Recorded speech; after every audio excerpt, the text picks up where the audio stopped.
Okay, let's call to order the weekly meeting of the Carroll County Commissioners, November 6, 2019. Would you join me with the pledge, please?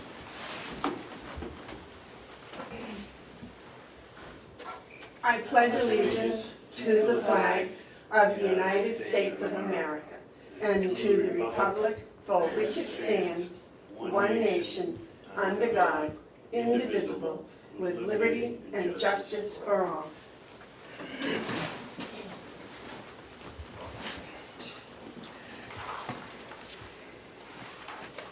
Melissa, I just found out you need a correction.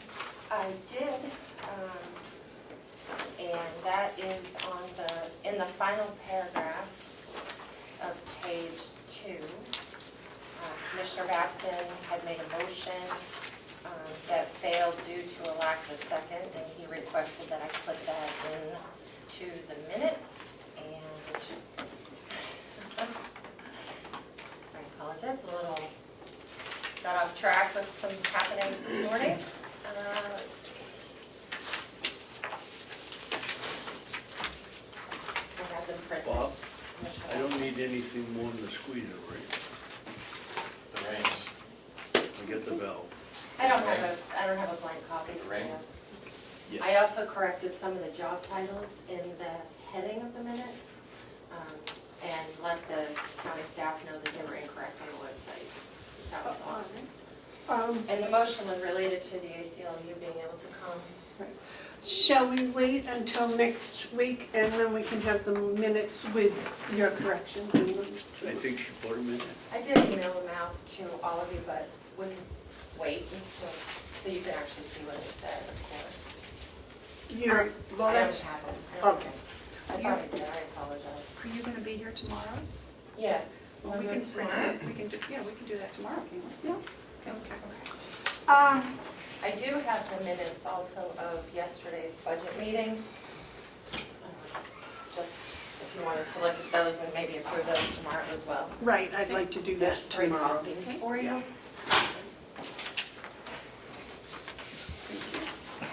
Those are good, yeah, I'd like to kind of keep those separate if we could. All right, are there any media questions? Is there any public input? Okay, the first thing on the work session, we have bids to open. Bob, would you join us, please?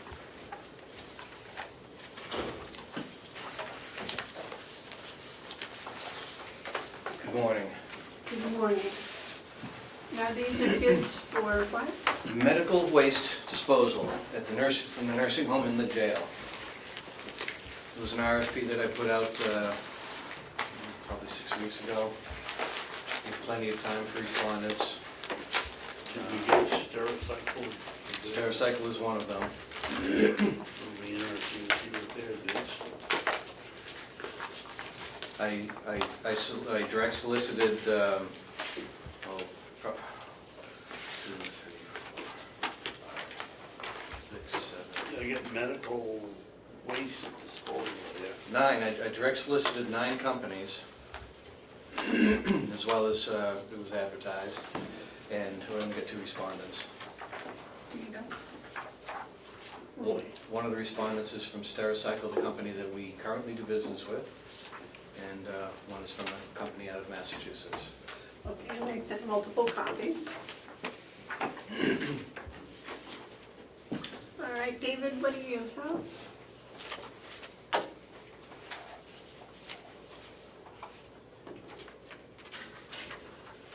Based on every 12-week pickup of 3 boxes, there are no hidden charges with med waste disposal, and we can guarantee this rate for 2 years. Regular waste pickup every 12 weeks is $170.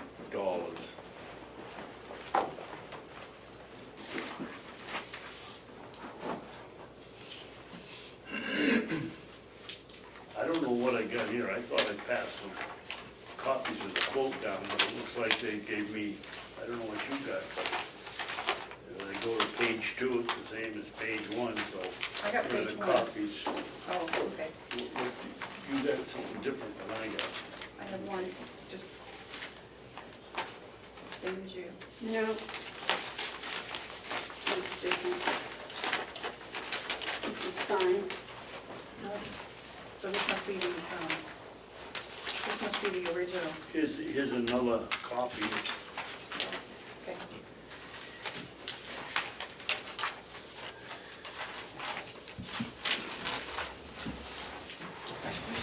This is the original that's signed, so we should keep that separate here.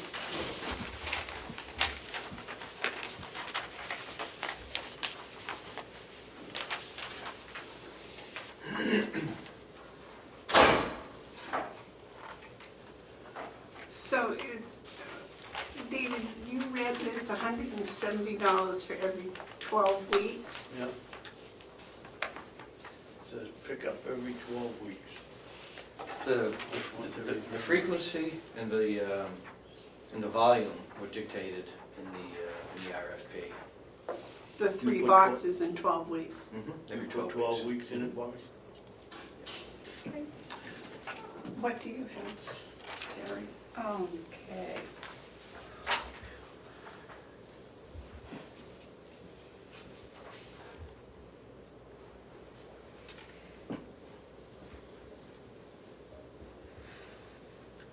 I'm kind of mystified.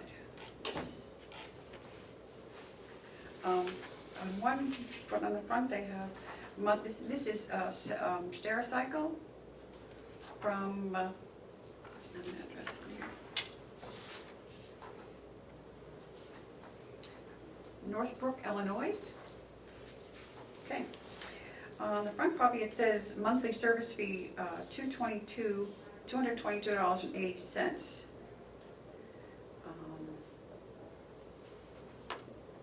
Then it says total monthly service fees are $2,673.60. So I'm It not. sounds like the annual. So, then they have a second in here. Yeah. Not for Four charging stop, by the okay, month. here's another one. It says pricing details for Mountain View Community and Carroll County DOC. 4 stops per year, 16 containers per year. Monthly fee, base year is $222.80 with option for year 1, $227.26. Additional stopping fee, $75. Additional carry fee, $183.81. And so the total monthly fees are $2,673.60. Total monthly? That's what it says. That's it. Total annual monthly fees. Annual, okay. So Yeah, I think you need to look at this one because it's a bit confusing to me. I do too. We need some clarification. Yes. So the apparent low bidder would be Med Waste Disposal at 3 boxes per pickup and pick up every 12 weeks for $170. Now we'll give you the originals. I just need, well, okay, Yeah. safekeeping. Those are the originals. And there's also, Come a long ways on this one, haven't we? there's 2 more copies of this. If I want. Well, I think, did you want a copy, Melissa, You give the other one for to David? He has one, we probably need one for downstairs. Whoops.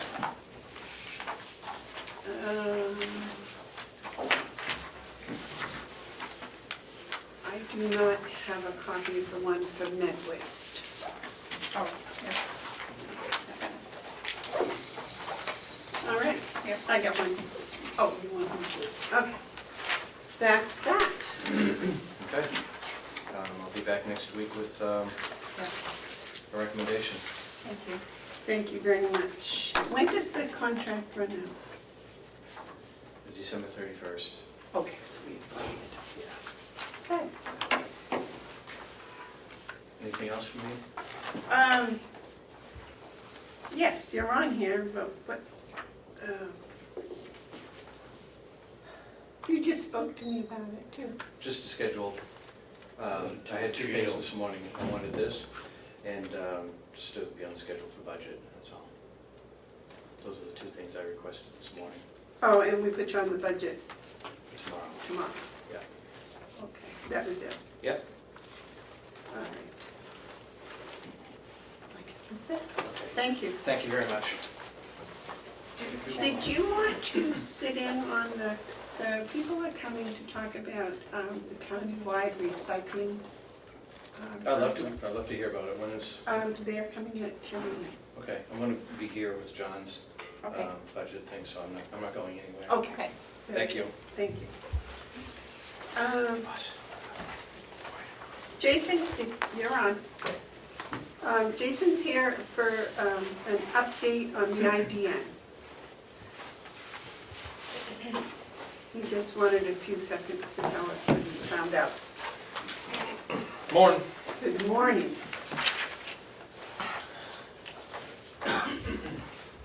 So the IDN, there's a subgroup that meeting on IDN, one representative from each county. I am the backup, so I haven't named many, but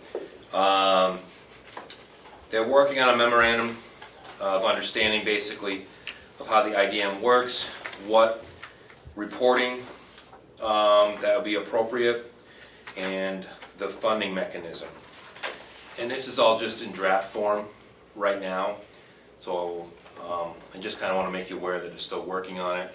One of the things that they're working on, and I have copies for you, is one of the drafts that they liked with, this would be some of the reporting, so it would give consistency to all the regions on IDN reporting, so everybody would be getting kind of the same thing. Where the money's going, what it's been used for, what programs, care transition residents, trainings, highlights. There will also be is the total funding allocated and those kinds of things. Because the 10 counties, I mean, what they've asked for the counties to agree to voluntarily contribute $10 million to assist in funding the IDN, which is that matching money. But it was also tasked to the 10 counties to kind of figure out a mechanism how that was going to be paid. And because they were trying to do it, I think, by how many people they actually service would be how much that each county contribute. And what I found out that the commissioners are, what's been relayed to this group are only budgeting the same amount as last year of $167,000. What was relayed to the group, and I believe that was your wishes. That's what you're going to budget again for this year. But they're still needing some more information. That was until we got more information to, So that'd be currently for now. But this is the kind of the draft. It's not final form, not really out there, but just something for you guys to look through of what's going on. David, you have a question? Yep. Jason, this was our intention that we wanted the IDN money to be spent on our county responsibilities, not somebody else's. What difference does it make? I can't quote what the statement that you just made, but you said something about how much each county would pay. Why wouldn't Hillsborough have their own level of payment, and we'd have our own level of payment for the people that we service? That's what they're doing. It's based off of how many people are actually be using the IDN from each county. That's why it would change. Rather than 30% or 40% or 50%? That's what they've kind of come to agreement on. It's based off of who's being serviced. Okay. So depending on which region and how good their structure is, some regions, like Carroll is probably doing more than maybe another region like Cost, like that. So ours would be a little higher percentage than somebody else's, and Hillsborough, I'm sure, is going to be a lot higher percentage because they're doing it based off of the amount of people that are eligible to use this. So it is being done that way. And the next question is, you have the report. Could I see that, please, Madam Chairman? This? Yeah. I just gave Oh, it to that's you. Yeah, it's in the back page. Yep. This is just one of the things we wanted to know was how much money and who is it, not who it's being spent on, but how much money we are spending on our own recipients, and I don't see anything in here in this reporting format that shows us that who is getting what to provide what service, and how many of those people, how many people are being serviced that they tell us they're going to service. Does the back page of that cover this?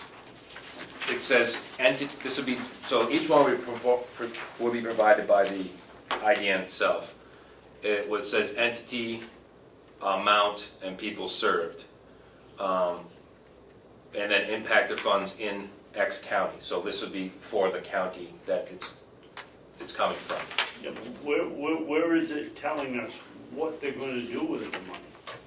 You know, it says people served in comments. It doesn't tell us whether they were in a drug rehabilitation program or whether they were in a Okay.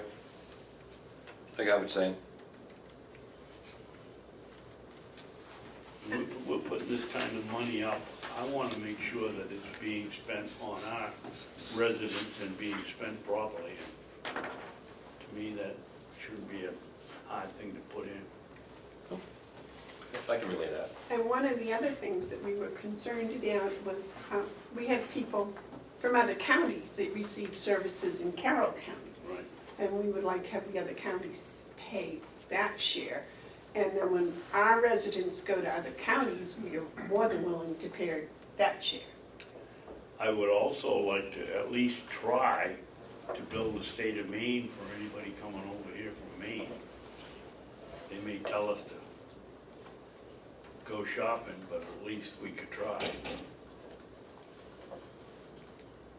we're gonna get people in from Freiburg and Porter and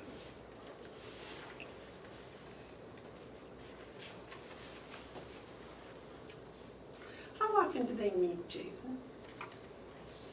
This group that's working on this? Looks like once a month. Jay, have they had any indication that they talked to whoever would provide the service in Maine to talk to them about the Maine residents that come over? I don't think so, but I'll put that down as a question and respond back to that as a question. Thank you. They'll probably go over this on Friday. I would think we'd have some kind of information on it on Friday at our meeting. Yeah, I'm We not, can ask. yeah, it'd be a good time to ask. I'm not sure, I have not seen the agenda for Friday if IDN's on there, but if people are there, it will be a good time to ask, because most of the people that have been doing this will be there, Weather permitting. weather permitting. I live in New Hampshire. Should make it. The only thing I would also recommend at that meeting is, I don't know who was going to ask for Jeff, well, it's not Jeff Myers to be out, but somebody to come to the delegation meeting. Are you guys asking that question? Since you have access down there. I can coordinate that with Edie. Yeah, just Friday you might have access to a person that can set that up for you.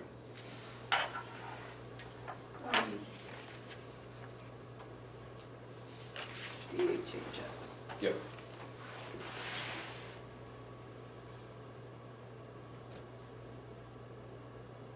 I don't write it all on for you. Me too. So I get. Okay, very good. Thank you, Jason. No problem. Any other questions for Jason before he leaves? No, he's not leaving. Oh, yes, he is. Sorry, wrong day. Tomorrow. See you tomorrow. Tomorrow. I'm lucky I got some on the agenda for something. Yeah. Thank you. Thank you. All right, It's draft. John was supposed to be here at 9. He's got 5 minutes. Jason, would you swing by John's office and see if he's all set to come in? I have his budget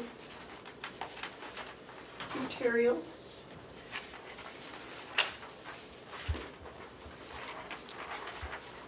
Melissa?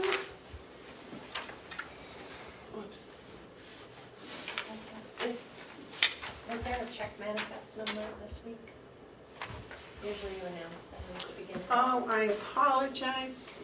I have it right here in front of me.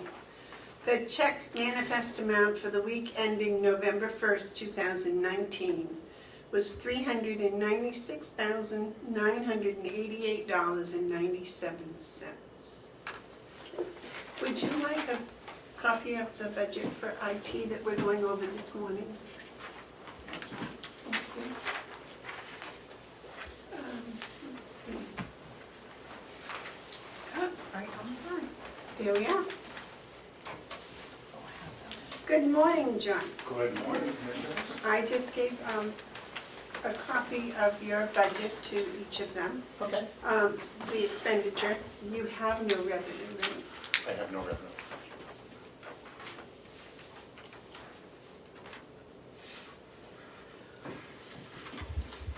It's all yours. Okay. We'll start with 017 training.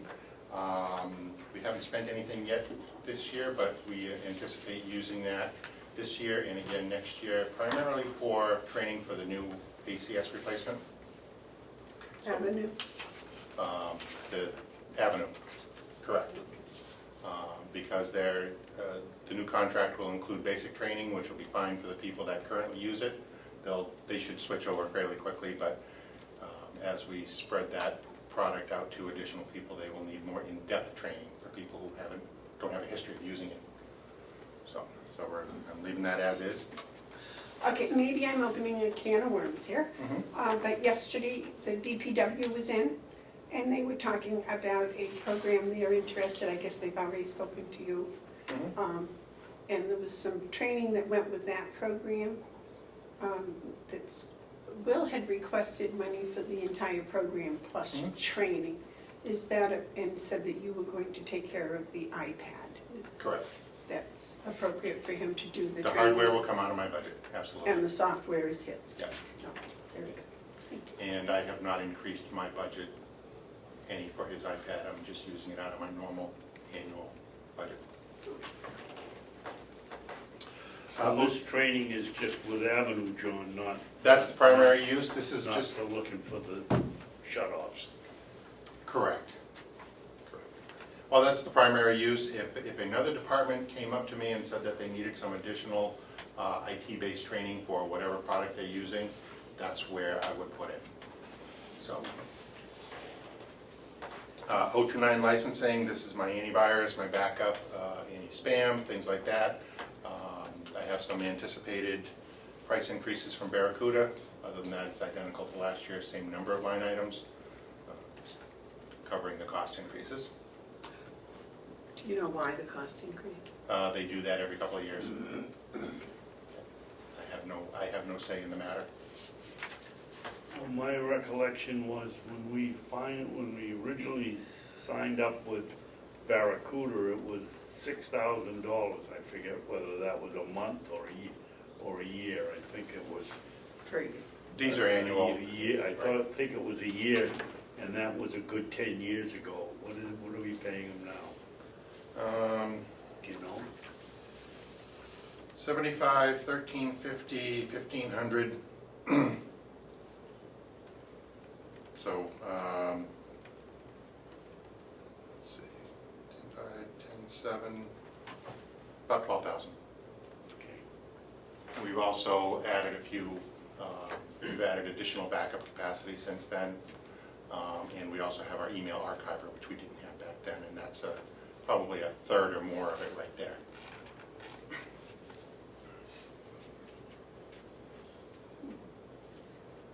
$12,000, John? Roughly, yes. That's only a $6,000 increase in 10 years?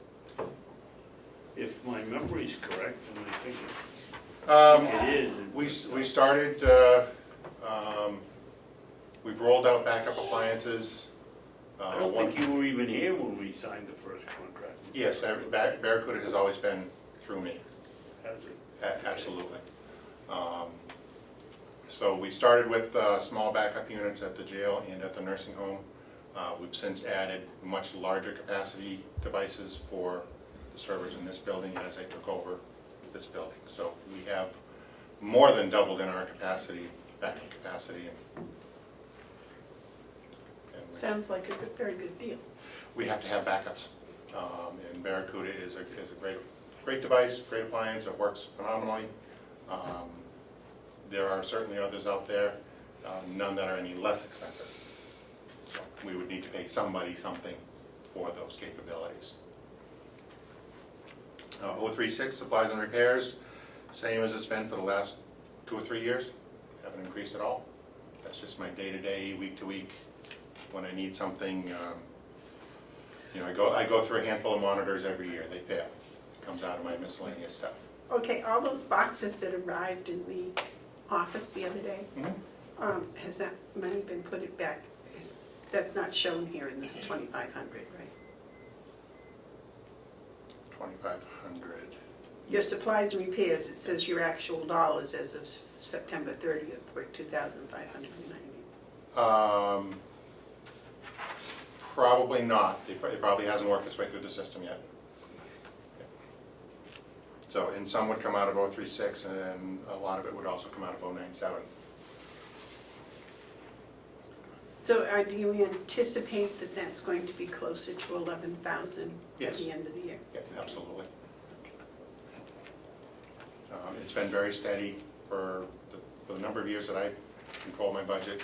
It's been constant. Computer expense contracts went up, and again, just anticipated cost increases across the board.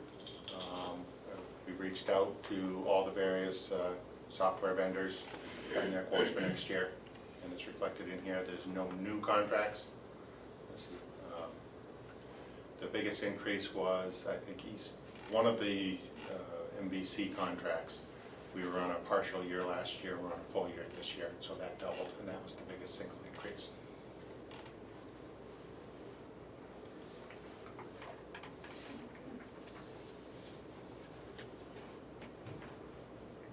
New equipment, same as it's been for the last several years. I live within that budget. And again, about half the stuff you saw come in over the last week or so came out of this line item. The biggest single purchase this week is I have 5 brand new machines for dispatch. They get new computers every other year. The ones that are there, a couple will go to the sheriff deputies, they will increase theirs, and a couple will actually go to other departments. Because it's an IT budget and not just a sheriff's department, it gives me the flexibility to move them out of the sheriff's department and down the road. Have we come up with a less expensive way to whitewash these used computers? You always have said when I've asked what we do with the old computers that it wasn't cost effective to remove all the stuff that's in it. Have we come up with a cheaper way to do it, or why all of a sudden is it now feasible? Nothing has changed.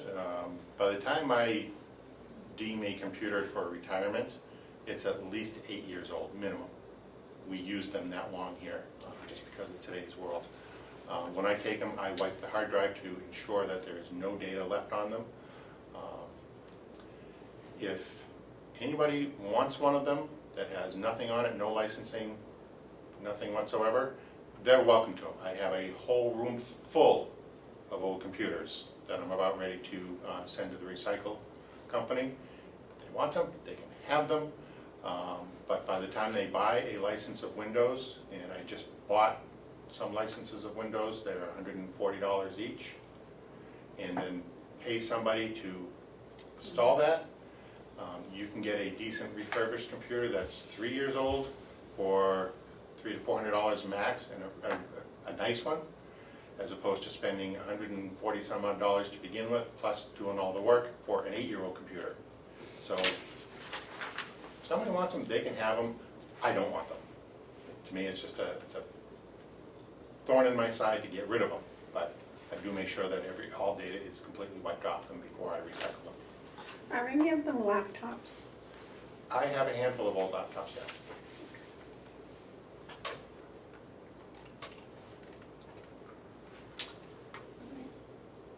Countywide contracts, that's ACS Avenue, my contract, and Virtual Town Hall, which is our website, same as last year, no increase. Backtrack to new equipment. I have one new request this year, and we are looking to put an AV system here in this room with 3 60-inch TVs, one on that wall, one on this wall, and one somewhere down there so that can be viewed by the general population. And also a dedicated computer on a cart that would have two monitors. Whatever is on the second monitor would be displayed on the 3 TVs. Whatever's on the first monitor would be displayed by the person running the computer so that that person has some privacy if they need to email somebody, whatever. So we are to make the whole process of sharing data easier. So that is my one and only new request this year. So 2 computers and, One computer, 2 monitors on a cart that can be rolled away. We would wire in connections into the floor. We have some existing channels, and they would be connected to 3 TVs on swing-out arms that can be utilized for any purpose that the county sees fit. Madam Chairman, can I borrow your pen? I just ran out. you certainly may. No, I'll take the pencil. Okay, thank you. Oh, that's a pencil. Yeah, I'm used to it. Well, we're doing budgets, so I have to have one I can keep sharpening. How much do you expect that's gonna, $6,000 is what I'm budgeting for. So I don't need any servers this year. We're good for service for at least a couple more years. So I don't need any major purchases at all, other than this is my one request. is that in this budget? It is, Okay. in the 097 line item.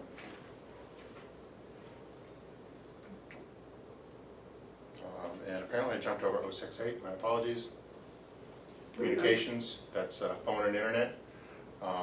We've been steadily decreasing that line item since we started the whole fiber project. And we finally settled in at what we think is our final number. And so last year I was at 40, this year I'm at 37. Thank you. Now keep in mind, when we started this project, we were spending around $50,000 a year. And we've settled in with all our obligations for multi-year contracts for phone lines and things like that have all expired. So we're in our final savings number and we're at 37. And these are all This is a- landlines, right? These are landlines as well as our internet is part of this line item. All cell phones are still handled by individual departments. And that's it. So this is an increase of 11,000, 12,000 over last year. A little under 11, yes. Okay.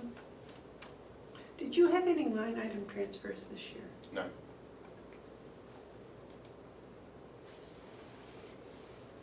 So it's fair to say the revised budget was your budget? Mhm. Okay. That was my question.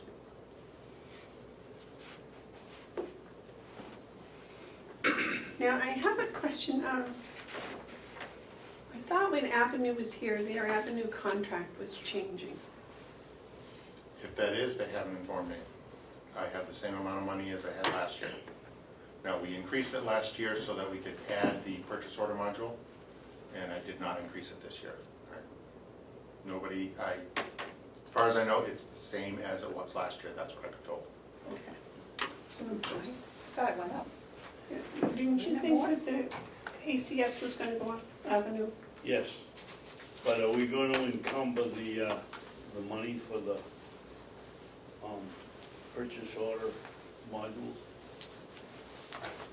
John said he put it in last year. I added the 5,000 for 2019 in anticipation of purchasing the purchase order module, so we can add that feature. So, were they intending to do that before the end of the year? I don't know, we've got it in the budget. I would expect so. I I haven't been told yay or nay, but I would expect so. Right. because that was all approved last year's budget. Correct.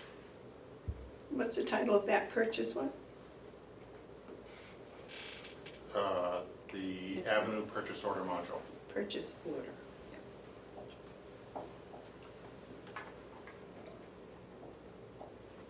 Okay. It was $6,000. Five. Five. Sorry. We spoke about that the other day, and I thought we were. Can So, I yes. just have clarification? The $5,000, was that in the 2018 budget? Or the 2019. 2019. It was 19, so if it doesn't happen, you need to Encumber encumber it. 5,000? Right. Okay, thank you. But that's what David was asking, but I think they were going to do it before the first of the year. I will check. Thank you. Okay. Yes, ma'am. What, I do you have a? think they're waiting, we haven't signed the contract as yet. Right, Would that- it's would still that at be- the lawyers. Yeah, so that would that be from the previous contract? Yes, Or you- I believe. That was in the contract that was already written. This purchase order module. I would believe that's in the contract that's before you now. Oh, the new one? About a different, Well, New- we've new never had, contract. we've never had purchase orders here. Right, so this is Right. a So- new module. I think it's separate from any contract. contract. I think it's, we're buying a new module. Okay.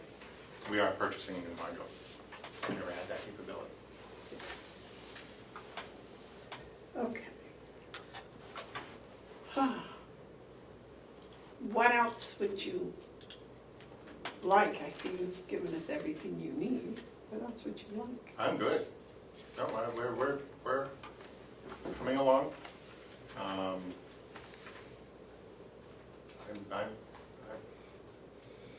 We're at a good working number where I can maintain things, keep things updated. I don't need any other major purchases at this point. I'm happy. Excellent. If you're happy, we're happy. Yeah. David, question? John, which one of these line items has the Avenue contract in it? And 098, Countywide contracts? countywide contracts, 098. Well, your contract is in there also. And that's 106,000, I think, isn't it? 103. 103. So the new contract we're signing with Avenue, which is going to include apparently the purchasing module, is only $25,000. I thought they were going up a lot more than that. We haven't had a contract. They testified that we hadn't had, the contract was so old that we didn't really have one, and now they were gonna, and that's what we sent out, the new contract. Last year, I increased from 18 to 23. Previous year, I believe I went from 15 to 18. And those were the prices that Avenue gave us.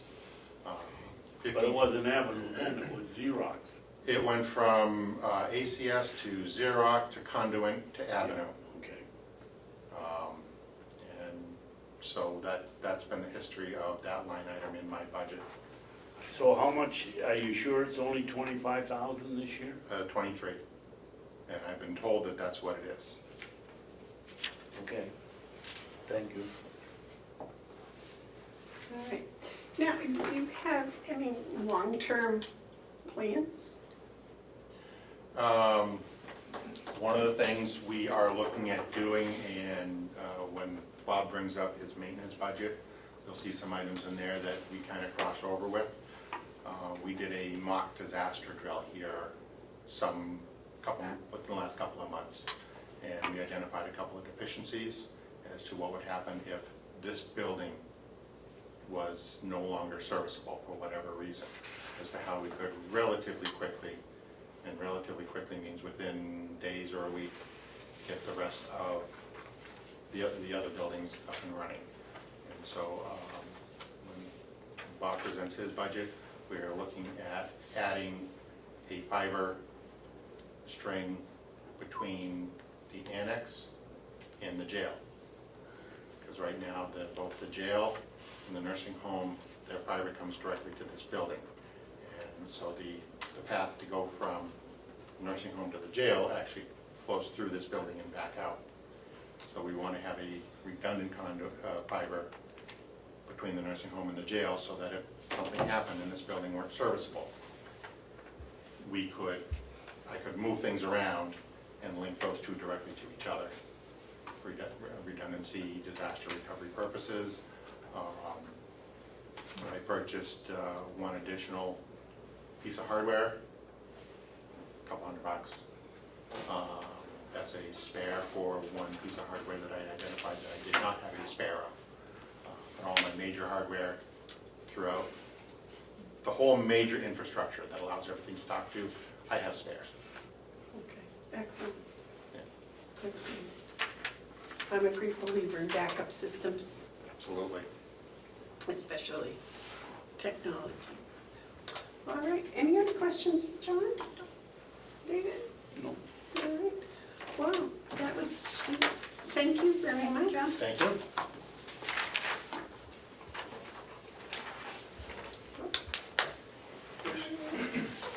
Bob? I apologize, I won't be able to make that meeting at 10 o'clock. I didn't realize I had a previously scheduled meeting. Well, we have extra time. Would you like to? Oh, The recycling. the Recycling. recycling meeting. I'm Yeah. sorry. Yeah. I was, We'll stick with tomorrow's plan, but. yeah, I'm a Recycling day meeting. off. That's all right. I'm just one day All off. right, thank you. Okay. So that went very well for Jason. Maybe you will, if we call him, he can come in now. Yes. I think we can do it. David, do you have Will's phone number on your phone? I don't have my phone with me, Okay. but it's 393-2898. I'm better than phone. Yeah, better than. Now Iceland knows his phone number. Oh, we're in Iceland? Oh, that could be. I'll give you the list. Okay. County phone. Yeah.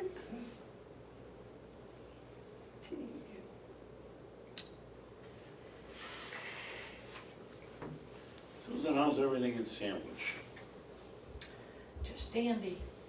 Did I understand correctly that we're not going to talk about recycling this morning No, we will at 10 o'clock. at 10? Okay, Okay. thank you. David, what was that number again? 393-2898. 393-2898. Thank you.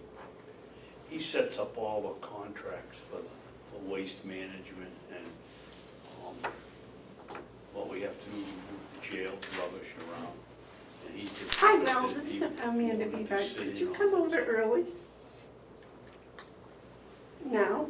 This one is from Susan. All right, thank you. Ellen Farnham for regionalizing recycling. All right, thank you very much. Bye. I'm hearing that conversation, not you, I'm sorry. You didn't hear it? He'll be over in 5 minutes. He just got back from delivering some eggs, so. Who's doing checks today? Oh, I don't know what the schedule is. And what did you say? I said that Ellen Farnham is coming to Should I talk go see if they're ready? about regional, Great. not the Joan usually contract brings them or up with him. Yeah. Well, budget.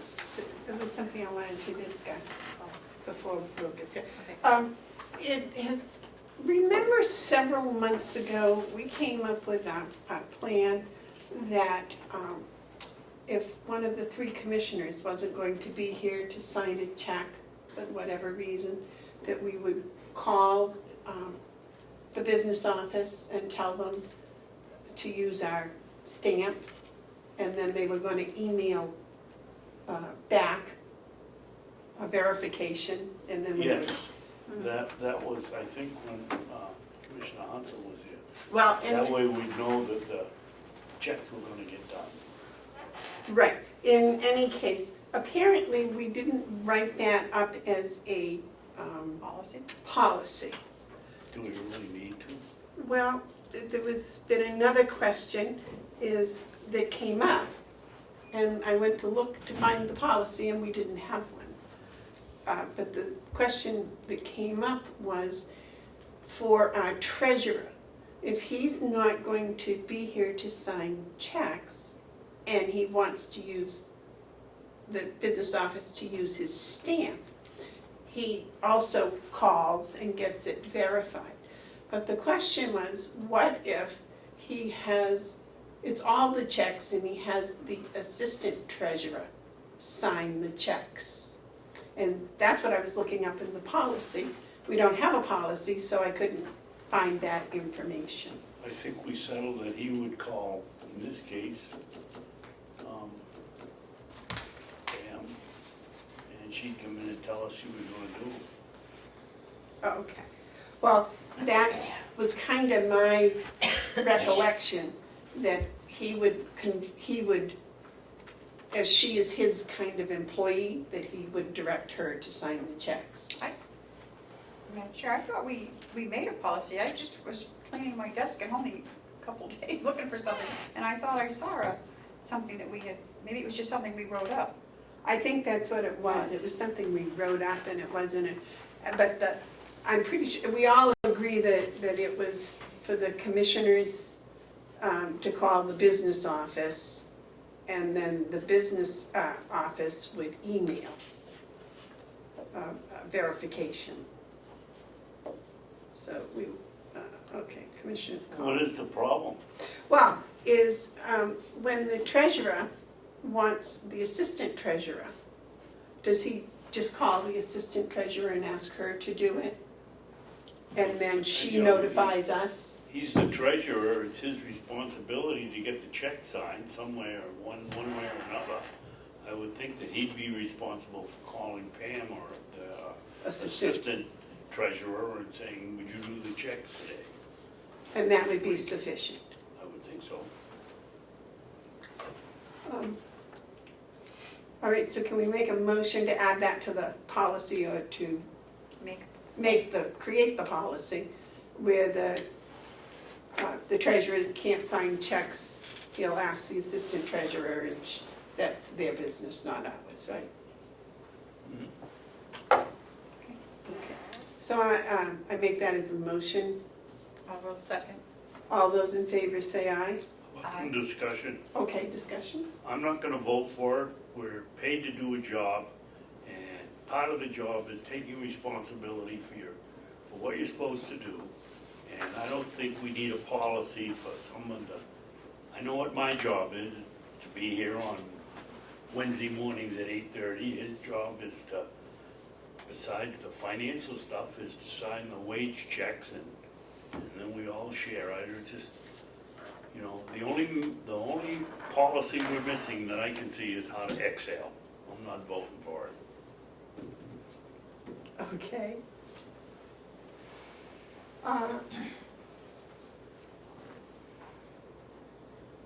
Okay, all those in favor of the motion say aye. Aye. Those opposed? I'm opposed. Okay.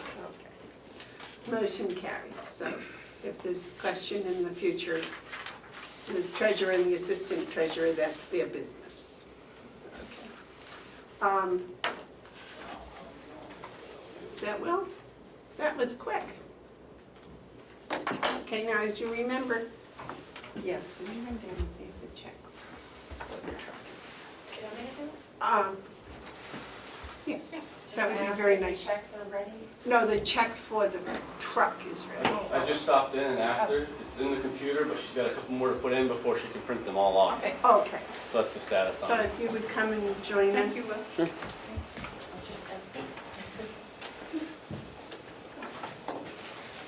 Good morning. Morning. We asked you last week to come back to talk about the truck and what you had found out about, you put the old truck on Indeed, or no, on Craigslist. Craigslist. So would you bring us up to date, please, on that? Sure. I put the ad on Craigslist for it. I got one call, I think it was Thursday. It was a Massachusetts number, sounded like it was a company. Explained the process and everything, and that it wasn't what they were interested in participating in, I guess. And then I got a call Friday night from somebody who was coming down through the notch, and I lost him on the phone a couple times. But I told him where the truck was, and I thought maybe when they got down here to look at it, they would call me back, and never heard anything back from the gentleman. And so come Monday morning, 9 o'clock, like you'd said, I don't think I checked till noon, but there wasn't anything down in the business office for the bids. So we didn't receive any, so I contacted yesterday, actually Monday night, the gentleman down at Capone, and said that we would be trading that in, and he wrote up the new sales agreement, or whatever you want to call it, that shows the credit for the trade-in, and I gave that to Cheryl yesterday, so that way she'd have that to go with the check and the amount that we needed for the check. So that was $7,500? Yes, yep. So hopefully, if we're able to, once she gets those printed today, and if you guys are able to sign that, then tomorrow morning is the plan to go down and take that truck down and turn it in and come back with the new one. Does the treasurer have to sign that, Madam Chair? Yes, or who's designated. So is Pam here today? Yes. I don't know, because I saw her walking in.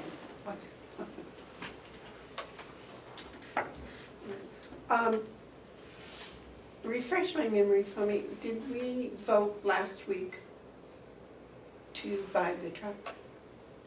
No, we voted 2 weeks. 2 weeks over ago. 2 weeks ago weeks ago. to purchase it? Right, Okay. yeah. So we're all set? Nope. And we already said that if you didn't sell it, we traded it. Right, Yep. yeah, All right, so I guess all you're waiting for is the check. yes, yeah. Okay. And the second thing that you're here for is to talk to us about the skid steer. You want to rent the skid steer. Yes, I want to do essentially a rent-to-own program. In the pamphlets I gave you yesterday, the day before, there was a packet in there from JCB. So I personally went and visited several dealerships on skid steers and did a lot of research on them, and most of the ones that I visited that were Do you have your? Yep. outside the Concord area, or right around the Concord area.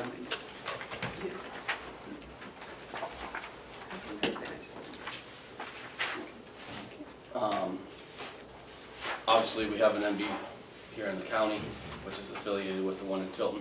I stopped at the one in Tilton just because I was in that area. But my main objective or goal of being able to go to these dealerships is also not only to look at the machine, but I want to see, what kind of service departments they have, parts departments they have.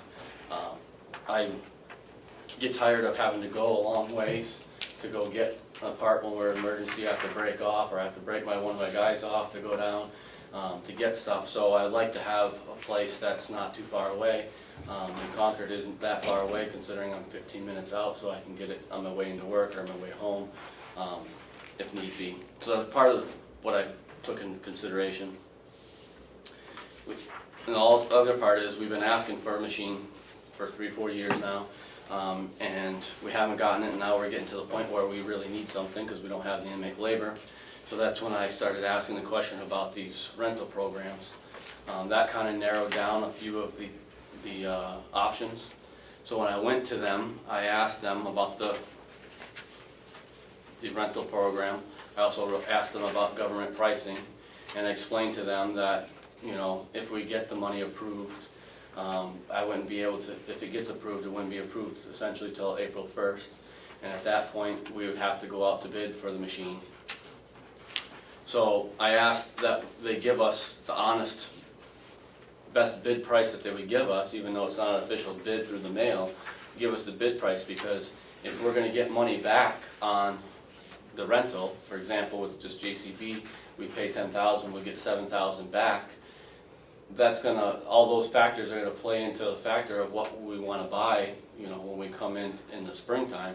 We don't wanna lose all that money with one dealer and then buy from another dealer, in my mind.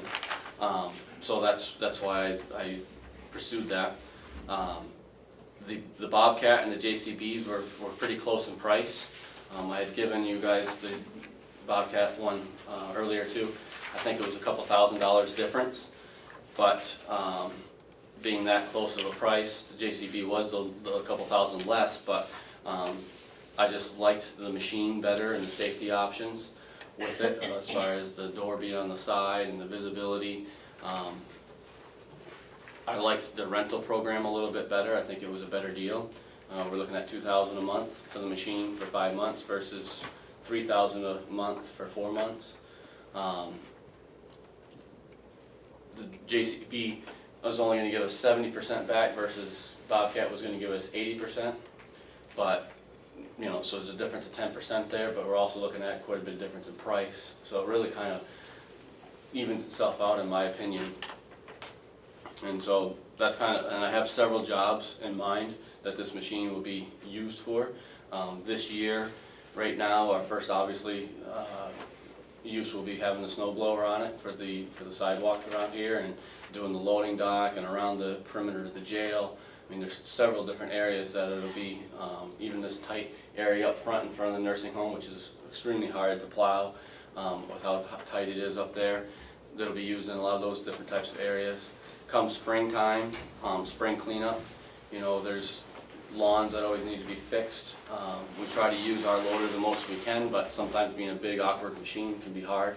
Having a smaller machine would be nice for that. Summertime, as I've talked about, if we go the route of the round bales, we'll be using it for moving round bales out of the field and in the barn, stacking them, loading trucks with it. There's, you know, right now on this facility, we only have one tractor that has a bucket on it, our backhoe, that's it. So if that broke in the middle of the night in February, in the middle of a storm, I have no way to load the salt into the sander, into the spreader, unless I get a chain of people out there hauling buckets or whatever to get it up in the back of the truck. This gives us a second bucket, you know, on the facility. It might be like a teaspoon filling a 5-gallon pail, but it's at least something, you know, that's being able to be used, so we have a little redundancy in the fact that we have a loader, a second loader on the facility. So that's just a list of different things that I think, you know, why we need one, and I've listed a lot of those in the past. The only new idea is trying to get through this winter, since we didn't get the money last year, trying to get through this winter with a machine so I can accomplish the work that needs to be done, and that's the rental aspect of it. And really, I don't think that's, you know, if we go with the machine and buying it in the spring, we're only out $3,000 for the winter. That's, you know, that's pretty good, really, for a machine with a snowblower on it to rent for 5 months essentially. You have a question, David? I have a couple. When you came in, you mentioned the check that Kathy was doing for $7,500. Did you mean 7,000? No, for the check, she's going to be writing a check for $30,100 and some odd dollars. Well, I thought you said something about 7,500. The $7,500 is what we're getting for trade-in on the truck. Okay, so she's not writing a check for that. No, so the truck was 37,000 something. Yep. And they sent me a new sheet that reduces it by 7,500, so it comes out to 30,100 and some odd dollars. The other thing is, if we're gonna have it for 4 months, obviously it's gonna pull some maintenance. Are they gonna come out here and maintain it for us, or are we gonna pay them to come out here? Or do we change the oils and the filters, or what is our responsibility? My understanding, and I can get some clarification on that, I can make a list here of questions to get some clarification, but my understanding is that, you know, it's a rental, they own it. It's common practice, a lot of companies rent these in the wintertime, that's why some of these have these programs. I would assume if there is maintenance that needs to be on it or something went wrong where we're just renting it, that they come out and take care of it. They do have a full service department that's mobile also. But I can definitely ask that Yeah, question. would you do that, please, find out who's responsible for maintenance? While it's being rented, basically, is what you're asking, Yeah. right? Yeah. And what kind of follow-up to that is, what kind of a guarantee if we purchase it after it's been a rental? Do we get a guarantee of any sort? There's, I believe, it was in the paperwork, I thought, but I believe it's at least a 2-year warranty on the machine. I didn't see it, Will. No, okay, I'll double check on that. You're looking I for, thought that was if we purchased it new. I didn't know if we purchased it as a rental. right, well, we're still essentially purchasing it new, I believe, So, okay. after the rental, but I'll find out any details on warranties.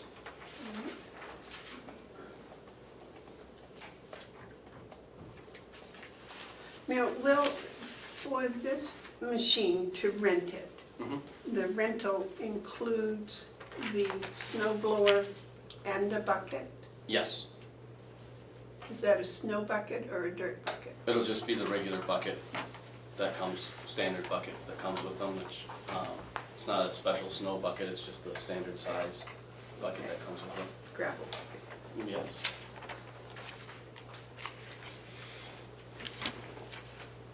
That comes with the machine, and then we pay an additional rental fee essentially. They broke it out on this page, I don't know if you noticed that or not, but it comes with the original, with the Bobcat, and then we're paying an additional rental fee on the actual snow blower itself. So there's a But double that's in charge. the total that they gave us. Right, yeah, they broke out in the total what you're paying Does for. it come with forks? When we buy it, I think it does. I double checked, but I thought the guy told me it would come with a bucket and forks for the JCBs. Bobcat did not, but he caught my attention when he said that, that it did with the JCB. So I'll double check on buying.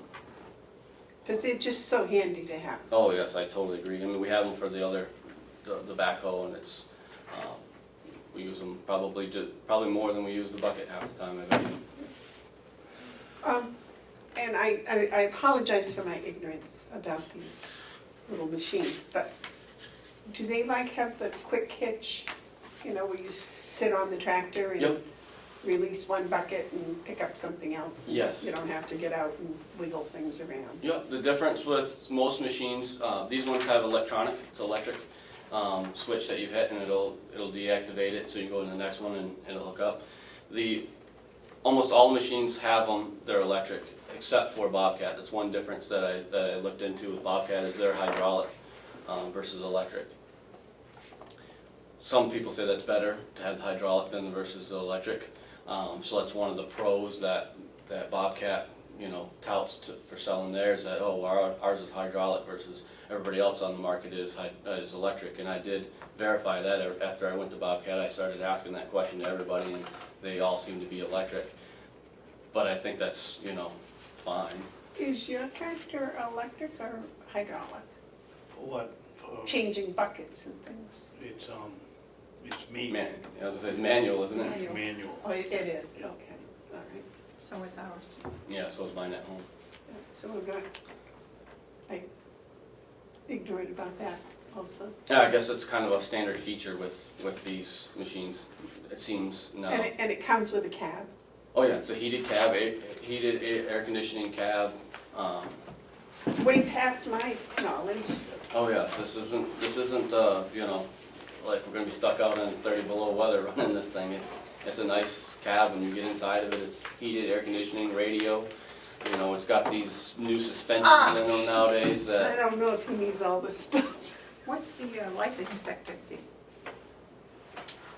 I don't know, I mean, I think it depends on how much you use it and how well you take care of it, to be honestly. My guess, I mean, I could ask them, but my guess is, anything we've had around here, I'm guessing it's gonna be at least a 10 to 15 year. if not, longer, but I would think that we should be no problems with at least 10 years. I mean, the backhoe we're driving right now is a 2003, and we only have, a little over, not even 4,000 hours on it, I think, and we use it a lot. So I think it's a longevity thing.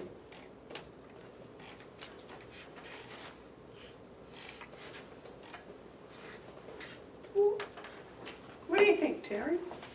I think you should find out that information that we requested and come back to us next week.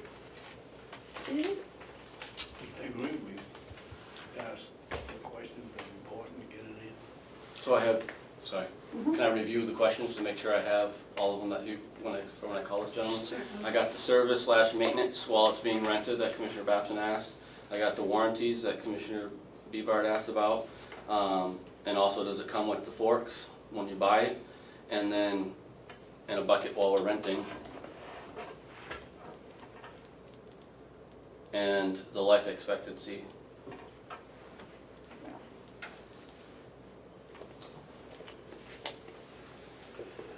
Okay, now I did ask Kathy about the coming up with money to do this. Will has a line item for a purchase, equipment lease purchase, but it says vehicle, but I think we could probably use that. That's 072. This would require, the truck was purchased through the capital, it was listed as capital. Yep. So it would require a line item transfer from capital to this line, this purchase, rental purchase, lease purchase. So it would have to go to the delegation executive committee for approval. Would you repeat what you're saying, Madam Chairman? I'm trying to find my paperwork on that. Well, the plow truck was in the budget under capital. Okay. Will has a line for equipment lease purchase, 072. It's vehicle dash equipment. So I assume that means vehicle and equipment. Because in the past, we did the Ford truck through that line item, and we also did the wood processor through that item. That's why it's vehicle/equipment, because So we have a line item that's held with $1, and what we'd have to do is transfer the money from the capital to this line item. And so it would have to go through the delegation executive committee. Does that sound plausible to you, David? Yes, and because we're not outright purchasing it right away, it can't go under the line item that we had in the budget for it, so we have to transfer it. Right, because it's being a lease. Right, Right. And he has a lease line item. so we gotta take it out of capital expense. If we were buying it, you wouldn't have to, but if we were buying it outright tomorrow, we wouldn't have to. But because we're leasing it, we have to move the money to this from capital to here. That's my understanding. The second part, the lease was for 10,000, is that correct? correct. So it's set up to be November 15th through April 15th, which is a 5-month period for $2,000 per month. Oh, so it's a per month payment? Yes, I don't know if we pay it per month or if we pay it in one. That's another, let me add that to my That's a question. question to I ask. think Right. I saw it, we have to do a down payment of 70% of the Lease? lease, I think I Oh, read is- that. Okay. But I'm not positive, but I think I read I that thought somewhere. 70% of the lease was applied to the down payment Maybe that was it. in the spring, but I may be wrong. It's on the page, and I think it's 70% of what we use, pay for the lease, will be credited back. Right, Probably, purchase. okay. That's the back page of the pamphlets I gave you. The front page, it doesn't say monthly, it just gives a total of $10,500, because they're charging us $250 to deliver it, $250 to pick it up, but that's, Would change if we kept it. right, that would change if we kept it, that would change obviously, and then also, I think we have the capabilities of going and picking that up ourselves and not having to pay that delivery fee. So, we'd be able to take that 500 off. That's another question I'd ask them, Willie, if we purchase it in May, do we get refunded $500 for the delivery and pickup? Well, obviously we didn't. If we keep it, they didn't pick it up. But they ought to credit us for the delivery. If we were buying it today, it would be included in the price. Yeah, I'm saying I wouldn't worry anything about pickup and delivery, because we got the ability to go down and get it and bring it back, so we'll save that money. We have that capability, so I wouldn't even, I'll tell them to take that rate off, anything off, so we don't have to worry about paying it. All right. I'm not sure that we can get the executive committee together and get the line item transfer and everything done by the 15th. That's my Right. only. Do you have an idea that you think that we could be looking at?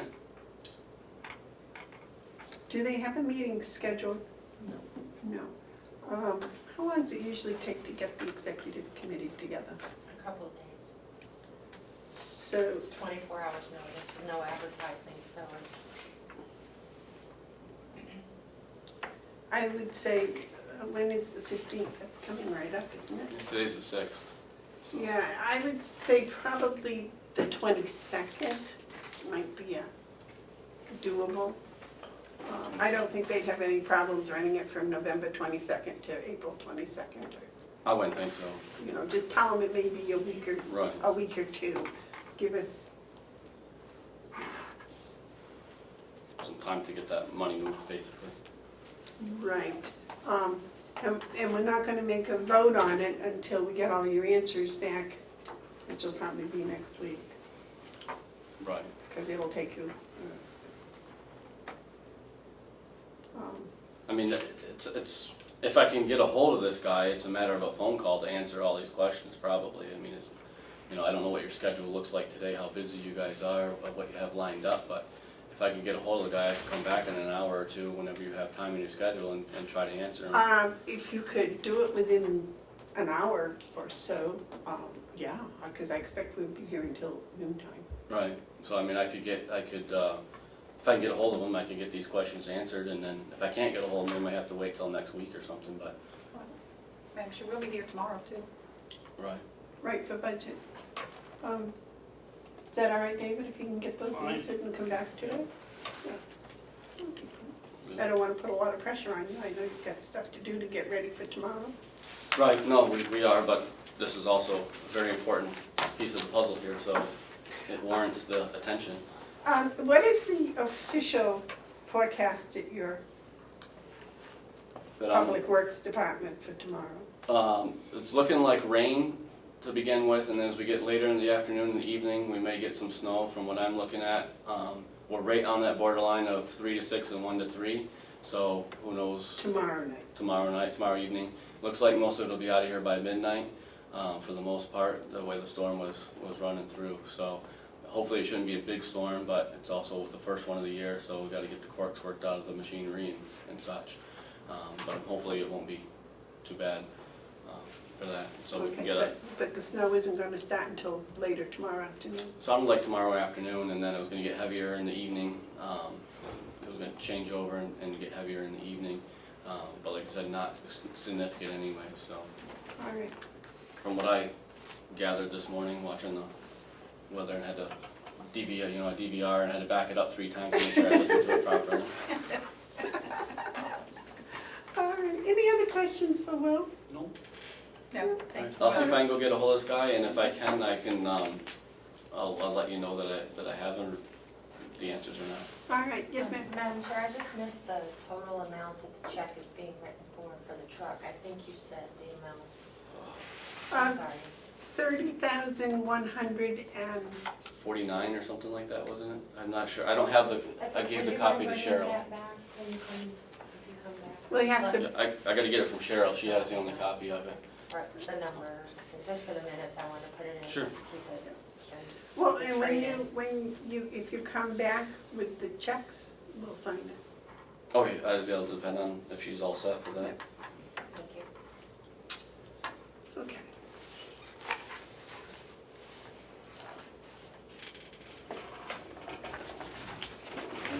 Thank you. All right, thank you, Will, for all the work you put into finding out all this information. No problem. Hello. Hello, are you ready for me? You Yes. don't need a break?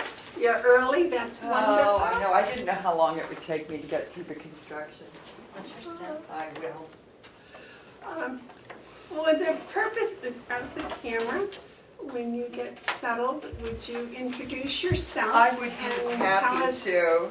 who you're representing? Sure. My name's Ellen Farnham, and I'm representing the Tamworth Recycling Project. And, You really admit that you're Mrs. Farm? Absolutely, Okay. go figure. Okay. Also known, AKA Ellen Hamilton. A lot of people know me that way too. How are you, Ellen? I am good. It's nice to see you, Dave. Nice to see you. I just want to start by thanking you all for listening to our ideas and just, I so appreciate the time you're taking, and I'm going to try and be really brief here. And it's kind of an embarrassment Excuse me, that, Madam Chairman. Yes, sir. As Ellen gives her performance, would she like us to ask questions, or does she want us to get all the way through and ask her? whatever Or try to is easier, remember what the yeah, question was. whatever is easiest for you all is fine for me. I think, in the interest of time, I'm gonna give you a lot of information, but I'm just gonna summarize, if that's all right with you all. And, so that I'm really good at talking trash, but I do ramble a lot. So I'm gonna read some of what I'm gonna say. So I just have these packets. Okay, I'll just pass this on down. Okay. Whoa, I need to clear some space for this. I know. Thank you. I know, it's a little. Okay. Well, as I said, I'm just going to start by reading something, a little something about our group, if that's all right with you. That would be The Tamworth Recycling Project is a group of citizen volunteers dedicated to finding ways to economically recycle waste products. Currently, it is increasingly difficult to find export markets for glass, paper, metal cans, and plastics. Tamworth was one of the first towns to feel the effects of this crisis as our contract with Waste Management expired in October of 2018. Under the new contract, our town was suddenly faced with rising recycling costs and surprisingly limited options to properly dispose of recyclable products. Our group was formed in 2018 in response to this situation, and since then we've been working to find innovative ways to reduce, reuse, and recycle our trash. I wanted to tell you our group has a membership of about 35 people that we talk to via email, and probably 10 active members, if that makes sense. Our group was aware instantly that Tamworth was not the only town searching for solutions to waste management. So the Tamworth Recycling Project conducted a survey in April of 2019, which is all this junk you see in front of you, to find out how our neighboring communities were handling waste management issues. The survey results were shared with our town select board and with all the participating survey members. And we sent out surveys to 17 towns. We chose a few outside of our Carroll County area, and we got back basically 14 surveys. Since then, we realized how absolutely inexperienced we were at creating surveys.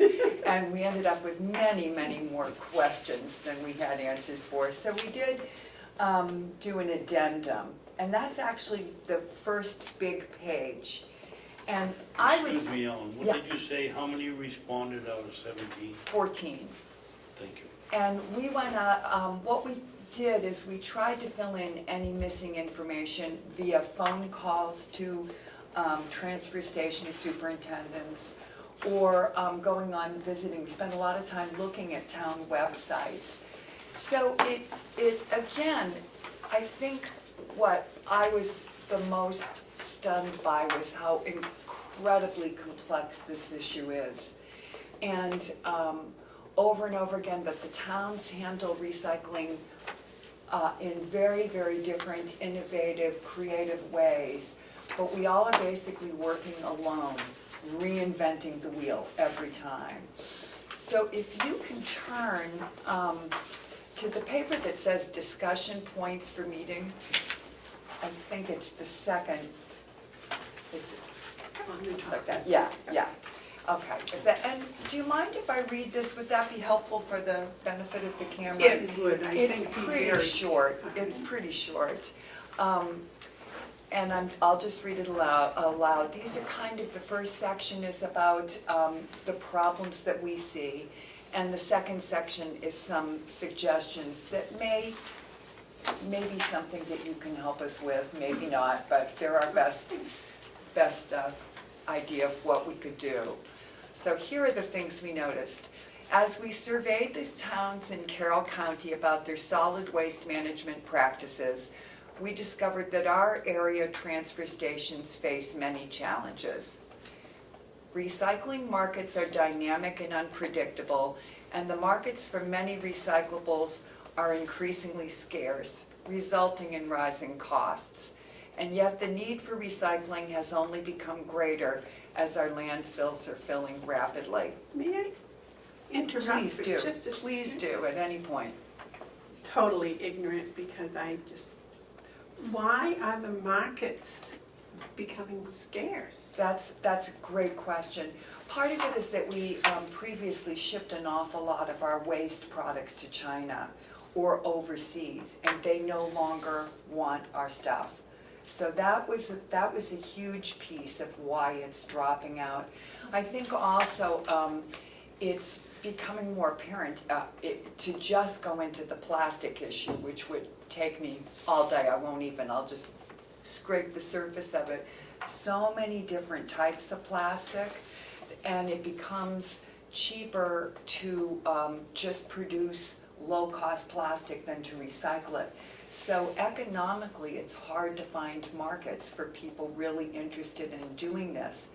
And yet, I'm going to speak briefly, environmentally, I truly feel this is something we have to address.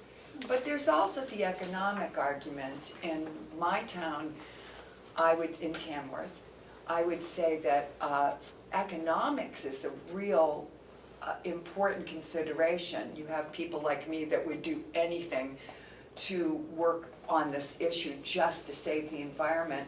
But there are a lot of people that recognize the cost of recycling is so high, as is the cost of disposing of the waste material. So there are two motivating forces here for why we need to address this: the environmental argument and the economic argument. I don't know if I've really answered your question. Well, it's a little mind-boggling to me that it would be more expensive to recycle than to create new. But We find that mind-boggling too, but I think that is a big part of it. So a lot of our mission in our group is to try and encourage people not to buy the stuff to begin with. So that's another whole subject. But maybe I'll move on and Please, then. No, please stop me every time, and I'll do my best. I am absolutely not an expert. As I say, the more I find out, the more I realize that it's a huge issue. So what we did find is some of the reasons that the recycling is difficult right now is that finding the best market prices can be very challenging for smaller towns with limited staffing. Individual towns have limited power to negotiate for the best prices for recyclables.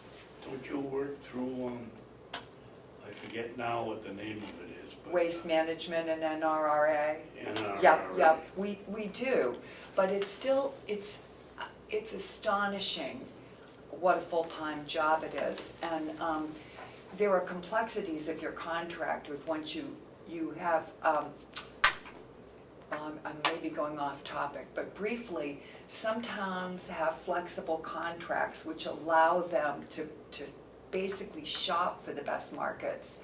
And our contract isn't working like that. And I suspect that other towns are gonna find themselves in this position when they go to renegotiate their contracts. But Ellen, aren't you, the NRRA is a completely separate organization that's funded by, I forget out how many communities out of the 234 in the state. Waste management is in the business to make a profit. Exactly. So I don't know what your connection between the two of them are. When dealing with NRRA, the problem is in Ossipee where we bought a Baylor? baler, and and we're putting in trailer, we bought trailers and we sit until the market price goes up on aluminum can. There isn't any market for paper anymore. Cardboard was the one you were closest to aluminum. There's no market for that. Who knows where the tires go? What we need in a regionalization is some town to say, okay, we'll put up a building and you bring your bales here and we'll sit on them till the price of aluminum goes up. David, you have a really good understanding of what's going on, absolutely. Well, I should, but Yeah, I don't. no, you do. And as part of our survey, we visited 2 transfer stations. We visited the one in Tuftonboro, which is a money-making operation run with such talent by Clay Gallagher. And the other transfer station we visited was your one in Ossipee. And your supervisors and staff were so helpful. But you should have seen that facility 20 years ago. It was absolutely the worst one in the state, and we put together a committee. We visited 14 or 15 dumps, transfer stations, and we tried to put them all together until we ran into a superintendent who knew more than any of us. And he did it his way, and now that's all been ripped up, and we went back to what the committee had, and it's working fine. You have a fabulous transfer station, and we came out with so many good ideas. I think what I found, and this is one of the bullet points that I'll read to you, is that the resources vary really greatly from town to town. And so you have space and enough resources to put up a building in our little town of Tamworth. We don't have the space for a building, and we haven't financed a baler, although that's kind of one of our goals. And we don't have storage space to store things. So what do you do when you get your cans? Just put them in a dumpster, and when it's full, you yank it away at $200 and something a whack.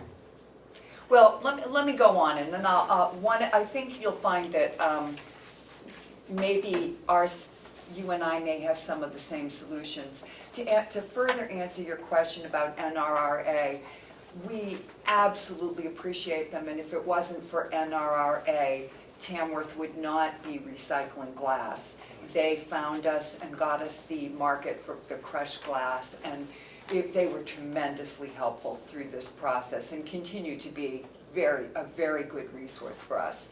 But I'll just go on, because I'm trying to think, we're just sort of detailing the problems we found as we did the survey, not just with our town of Tamworth, but with other towns. We found that it's very challenging for small towns with limited staffing to find the best markets. individual towns have limited power to negotiate the best prices. And there's a variation in skill sets, knowledge, and experience among the various transfer station staffs. Where can the transfer station supervisors go to for information was a question we had. And NRA is certainly one resource. Well, resources vary greatly from town to town, and some transfer stations have multiple balers and covered space in which to store recyclables, while other towns have minimal equipment and space to process recyclables. To get into specifically Ossipee, one of the things that we learned from your wonderful supervisors and people that work there, they have the ability to bale their products up, as Dave was saying, and save them, store them until the price theoretically goes up, to look for more lucrative markets. And they also told us a fascinating thing. Sometimes they balance it all out and find that it's cheaper for them to pay a small fee for recycling paper, for example, that because they have the baler and can fit a lot in the load, it's cheaper than putting it into the landfill. And they work out the math of that this, you know, we can't earn any money from baling up and selling our paper, but it is cheaper To reduce your costs. to pay, to reduce the costs. So there's constant negotiating and mathematics happening at these transfers, all on individual kind of local levels. So this is, in summation, those are the problems we really saw throughout the towns. And all these challenges point to the need for greater communication and regional coordination. The county seems like a logical entity to manage this effort, and here are some ideas for possible county-level action. And under A, we wondered if it would be possible to establish a recycling information center that would benefit all our towns. This could be a study group, it could be something that was an internet, but what we wrote is such a center could collect and share information about current prices and markets that would be readily available for town officials in Carroll County. And then under B, we wrote help towns partner together to ship recyclables. In Sandwich, for example, they had a paper shredder come this year to shred town documents, and it ended only filling halfway. So if we were talking more to each other, perhaps the container could have then, and the shredder could have then been brought to Tamworth, and we could have shredded, for a fee, we would have had to pay our share, but to share that rather than have a half load go out. So for some of our smaller towns, to have a place where there could be an open dialogue might be really helpful. Did you discuss purchasing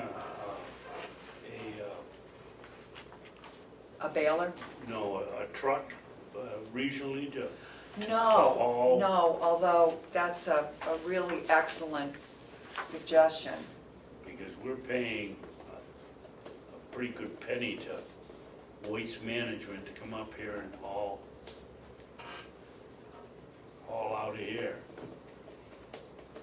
I mean, I think that's a fabulous suggestion, and that, you know, I can't tell you how much that would fit in with something that all of this thinking that's gone into this.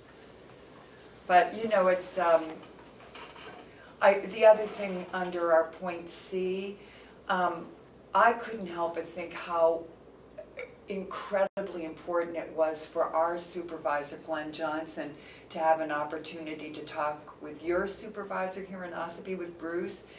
And so we wondered if the county could hold periodic roundtable discussions for transfer station staff, just to let them trade ideas and share information. We came away from that one experience with so many good ideas, but it wasn't lost on me that sometimes our supervisors working together can solve these problems better than somebody coming from outside like me. So I didn't know if that was a role that the commissioners could play, or my group wondered whether that was a role that you could play maybe, is to get them all in one room and just let them talk. That seems like a no-brainer. Especially if maybe you could get the NRA to send somebody to kind of Absolutely. organize and structure Yeah. some education at And the I same really, time. I realize you're under the same economical constraints that our little towns are, so trying to think of these solutions that might not cost much or anything at all seemed like a good plan. So that's C. D is coordinate with Northeast Resource Recovery Association and the Lakes Region Planning Commission to work on some of these issues. And E is help negotiate flexible contracts in order to get the best prices for recyclables. That's a big issue, is how could we collectively negotiate contracts? I don't know, but that's another idea. F was encourage development of new markets for recyclables, perhaps including composting of food waste. If I might, that's one little piece I do know something about. I know that Hannaford's over here, they have a company comes and picks up some of their food waste, and it's all wrapped in packaging and all kinds of things. And it takes it, I believe, to Berlin. And they recycle it, they take the plastics out and whatever, and then they sell the, whatever waste is left as compost, I believe. That's really a great lead. So That's very that's helpful. Hannaford's right here. I don't know if all Hannafords do it, but the one in Ossipee does have a recycling company that comes in. Plus, of course, they also sell it to, or they actually give their food waste without the plastic and without the meat to hog farmers. And the meat, I believe, is being recycled to someone that raises some sort of canine. Boy, would be a wonderful thing for us to pursue further. So that might be You're a source giving to me speak with. Some great leads. And while we're on this topic, my group asked if, in your case, do you still do recycling here on this site? Or do you have a public works director that is knowledgeable about recycling? Or is all of yours just going directly to Ossipee? Because we thought that would be a good visit too. Doesn't go to Waste Ossipee, management. it goes to waste management. We have a compactor out here that we do recycle our aluminum cans, but there aren't very many of them. Mm-hmm. And so basically it's compacted and it goes to, they pick up the whole unit, take it up. And We wondered with your working farm history if there was any stuff that was still happening on the site. No, No. okay. And the problem is with composting food here, and when you can compost it if it's from the very first steps. If, when they get a restaurant, gets a head of lettuce, you whack it on the table and the outer wraps come off, you can recycle that. But we can't recycle anything that's been served because of the medicine Yeah. these people are taking. Yeah, it's really complex. And yet, the food compost is such a major component of the weight of the trash and everything. And again, this falls into our umbrella of things that we're trying to do locally in terms of just educating people that if you can get yourself a recycling bin and recycle it on your property, you're doing a real service to our town. Well, the last, I'll just mention this because it just seemed to really be such a great idea, is G, can we encourage private investment to develop solar energy on capped landfills?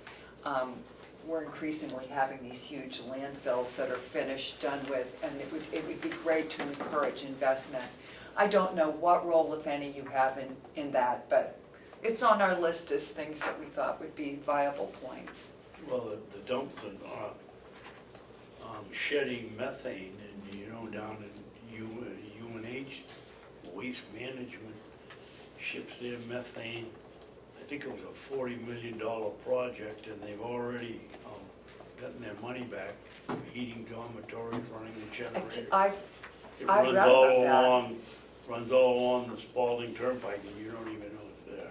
And that would be the kind of thing that if we could do that regionally, I mean, wouldn't that be an interesting idea? These are all ideas, truly, because this is a huge problem, bigger than our little recycling group can solve. But that's kind of what we came up with, was the idea that if we could somehow promote communication, if you had somebody already in the capacity that had the IT skills, you know, the technical skills to manage, I don't know how we could we share someone in that supervisory role, the towns collectively, that could be in charge of letting us know about the market prices. A mini NRA They don't here do, in Carroll County. and could we encourage NRRA to take a more active role in doing Well, that I say pricing? something like that, having one Exactly. person up here. Exactly, that would just really help be a station, because in your case, and a lot of these larger towns, they really do have somebody that's constantly checking the markets and figuring out how to make the loads really compact and do all that, and when's the best time to store, when's the best time to ship. When you get into our smaller towns, as in Tamworth, we have 2 employees and one of them's part-time. So it really is not possible. And Glenn, our supervisor, does a fabulous job, but he's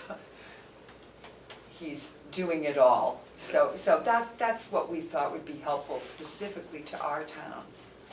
Now, when you took the survey, did you find out how many or if any of these towns have switched back to single stream recycling? Yeah, and that is on your survey. It should be, Where is let's the see. survey, right in If here? you go to Oh, okay. right here, this page that says summary of results, that might be the easiest thing. Okay. It tells you who we contract with. And on the recycling pages themselves, I'm not sure if we summarize that. But it is that is one of the survey questions we asked, is single stream. We chose to not visit any towns with single stream because we're not doing that, so, That's It says off there of- were off 4. of what you're Yeah. doing. yeah. It says there were 4 with single stream, Effingham, Freedom, Moultonborough, and Sandwich. What are you doing with your glass now that you can't take it to Just, this is, Wakefield? thank you, NRA. They suggested that we crush the glass. They gave us a price for it, they gave us all the information, and then suddenly Waste Management said they would take it and crush it. But I think NRRA was essential for making that all happen. They gave us all the information. And that's another thing that didn't get into these notes, but one thing that my husband Willie would say is that he feels that in Wakefield, if they could double crush the glass, which was something in a training we were told could happen, that might make the towns more interested in using it. So that's another idea to throw out on a county level. What would the towns use? They can use it for road beds, and that's indeed what they're doing, because glass is, after all, silica. So when you grind it up, it can kind of become like sand. And there are state regulations that perfectly spell out how exactly you can use it. For example, they don't want it on the surface of the road, but you can use it if you're digging culverts. Please jump in. Sidewalks, Obviously, sidewalks and obviously, I don't have the most technical expertise on this, even though I did go to the training to learn about it. But you can use it like at the bottom of a culvert, and then you maybe want to use sand on the top. But I think the double crushing, there's still some reluctance on some of the towns to use it, because they grind it to, kind of a little larger than a pea size. And if it were, they do have the ability to crush it a second time, it costs more. And it comes out just like, you Sand. couldn't cut your hand on it if you had to. There are fabulous things you can watch on the internet about them doing this, and the product's phenomenal. It looks just like sand, feels like sand. So that's another option. Is it as expensive as crushing and washing gravel? I don't know the answer to that. I wish I did. I don't know. We were paying, I think, $11 a ton when we started sending it down. Wakefield made it possible for us to, for all the towns around here to take their glass down there. And now And they're then full. they had a crusher come in from Maine, and he crushed it, but they've stopped that in the last, I guess, a year. So I don't know what they're doing now, but. Well, they have a surplus of it, and again, perhaps if they double crushed it, the towns would be more excited about using it. But you still have to factor in the hauling cost every time. The tipping fee and the hauling cost is a major factor in determining the recycling cost and the value of the product. Okay, is there a lot of glass going into the landfills now? Oh, yeah. Huge amounts. Because I thought everything was in plastic. No, there's still huge amounts of, if you look at wine and beer, and there's a lot of glass. Our town has managed to save money under this program because we're taking it out of the waste stream, and it's cheaper for us to haul it and pay the tipping fee is a little lower now, so for the glass. So that's worked out really well for us. It's a small amount we're saving, but it's a saving. And it's not going into the landfill and taking up room. I don't imagine they would allow that second crushed grass to be mixed with their salt stuff and put on the roads like they do with the sand. No, because it was, they originally did that, but it was chewing up the tires. And that, it's also state regulations too. I think it's federal level. Yeah, you probably are right, Dave, you probably are right. I don't know how much, if they differentiate between the double crushed and the regular crush, but it's all guided by regulations where you can put it. So that's kind of out of our local hands.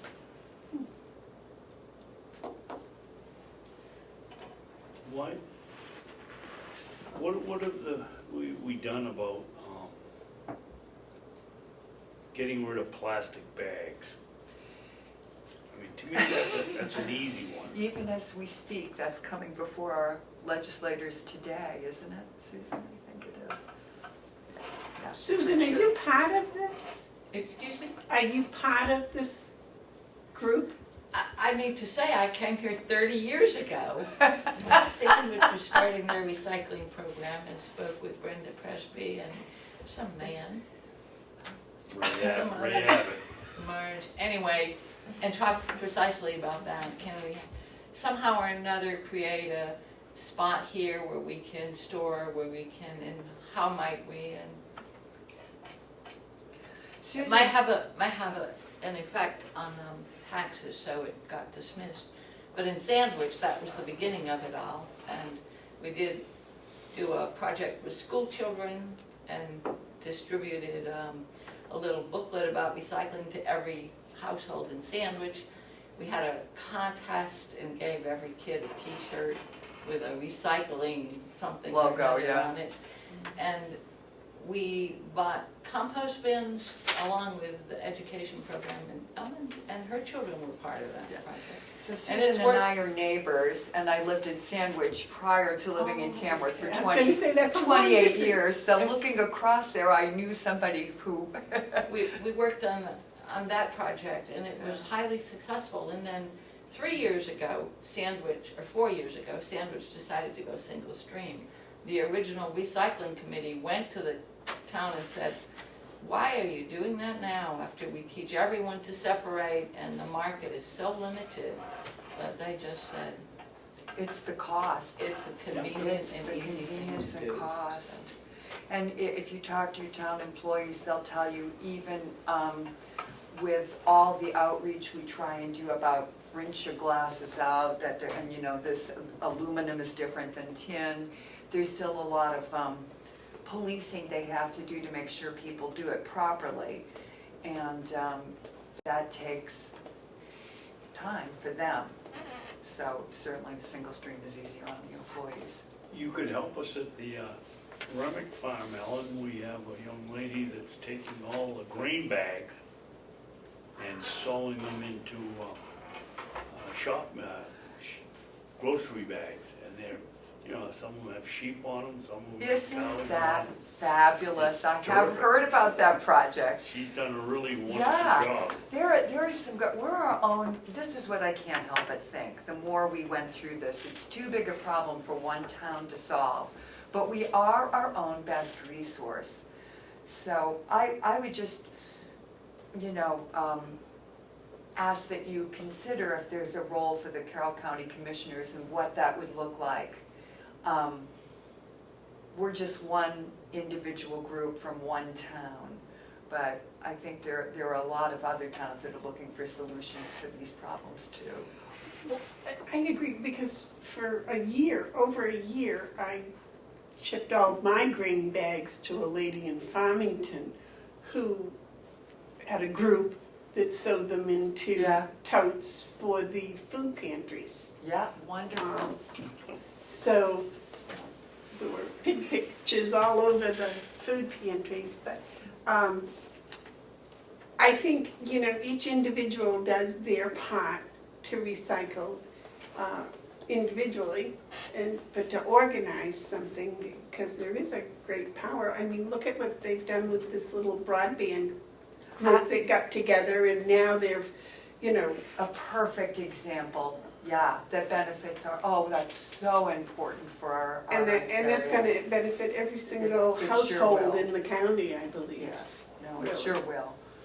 But the more you can help us think about and find regional solutions, I mean, I love your idea about the truck, the vehicle, but I don't know how we would go about pursuing that, or. You can go one step farther, you could, the county could purchase the 13-yard containers, you know, put your name on them and whatever, down to Waste Management, it comes back.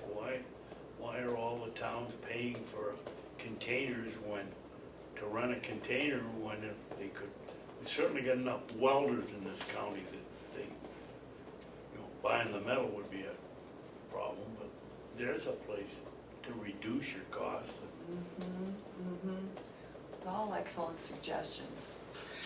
Well, if you had a truck that went to all of the communities, they could, you know, load up and get a full load of whatever, whether it be paper or aluminum, and get full loads far more often than they would waiting at your recycling place to get a full load.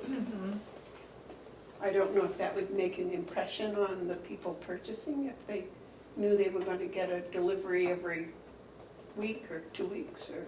I would think anything would help in planning the use of recycling. But as Ellen says, they were going to China, and China's not taking any more electronics. And that's where it was all going. What was China doing with it? Taking it apart, taking it off. And believe that whatever it is in one of the transistor, or whatever is in the electronics that only China can provide, they were taking it out, scrapping the rest of it. Yeah, I mean, they had the machines. There exist machines to recycle, but it's just a huge issue. At the moment, industry rules, and it's cheaper to make new and pitch and not think about the future. That's the cheapest option, to have a more long-sighted view of this stuff is filling up our landfills. We know, is it PFAS? You know, the chemicals from the, PFAS, yes. yeah, the plastics that are becoming increasingly a problem in New Hampshire. Wildlife, you know, you can dump it in the ocean, and the fish and the whales come up with a much as I love beer, I think they ought to do something with the plastic Different, yeah. six-pack I know, holder. I know. So it is like we are increasingly gonna come up against this, and we really need to think of ways to solve it, because we're sort of out of time, you know, as far as I'm concerned. It's gotta be the sooner the better. But you're fighting the economics of it. Right now, it is not economically a good deal for recycling. Well, my question is, where are the entrepreneurs? Yeah. And what can we do to encourage them? That's a big piece of it, isn't it? I mean, if shipping it to China was economical for China, there must be something that we can do locally that's economical without all this shipping. Although I do know they send a chicken to China to chop it up and send it back. Blows my mind. I think this is why you need an expert.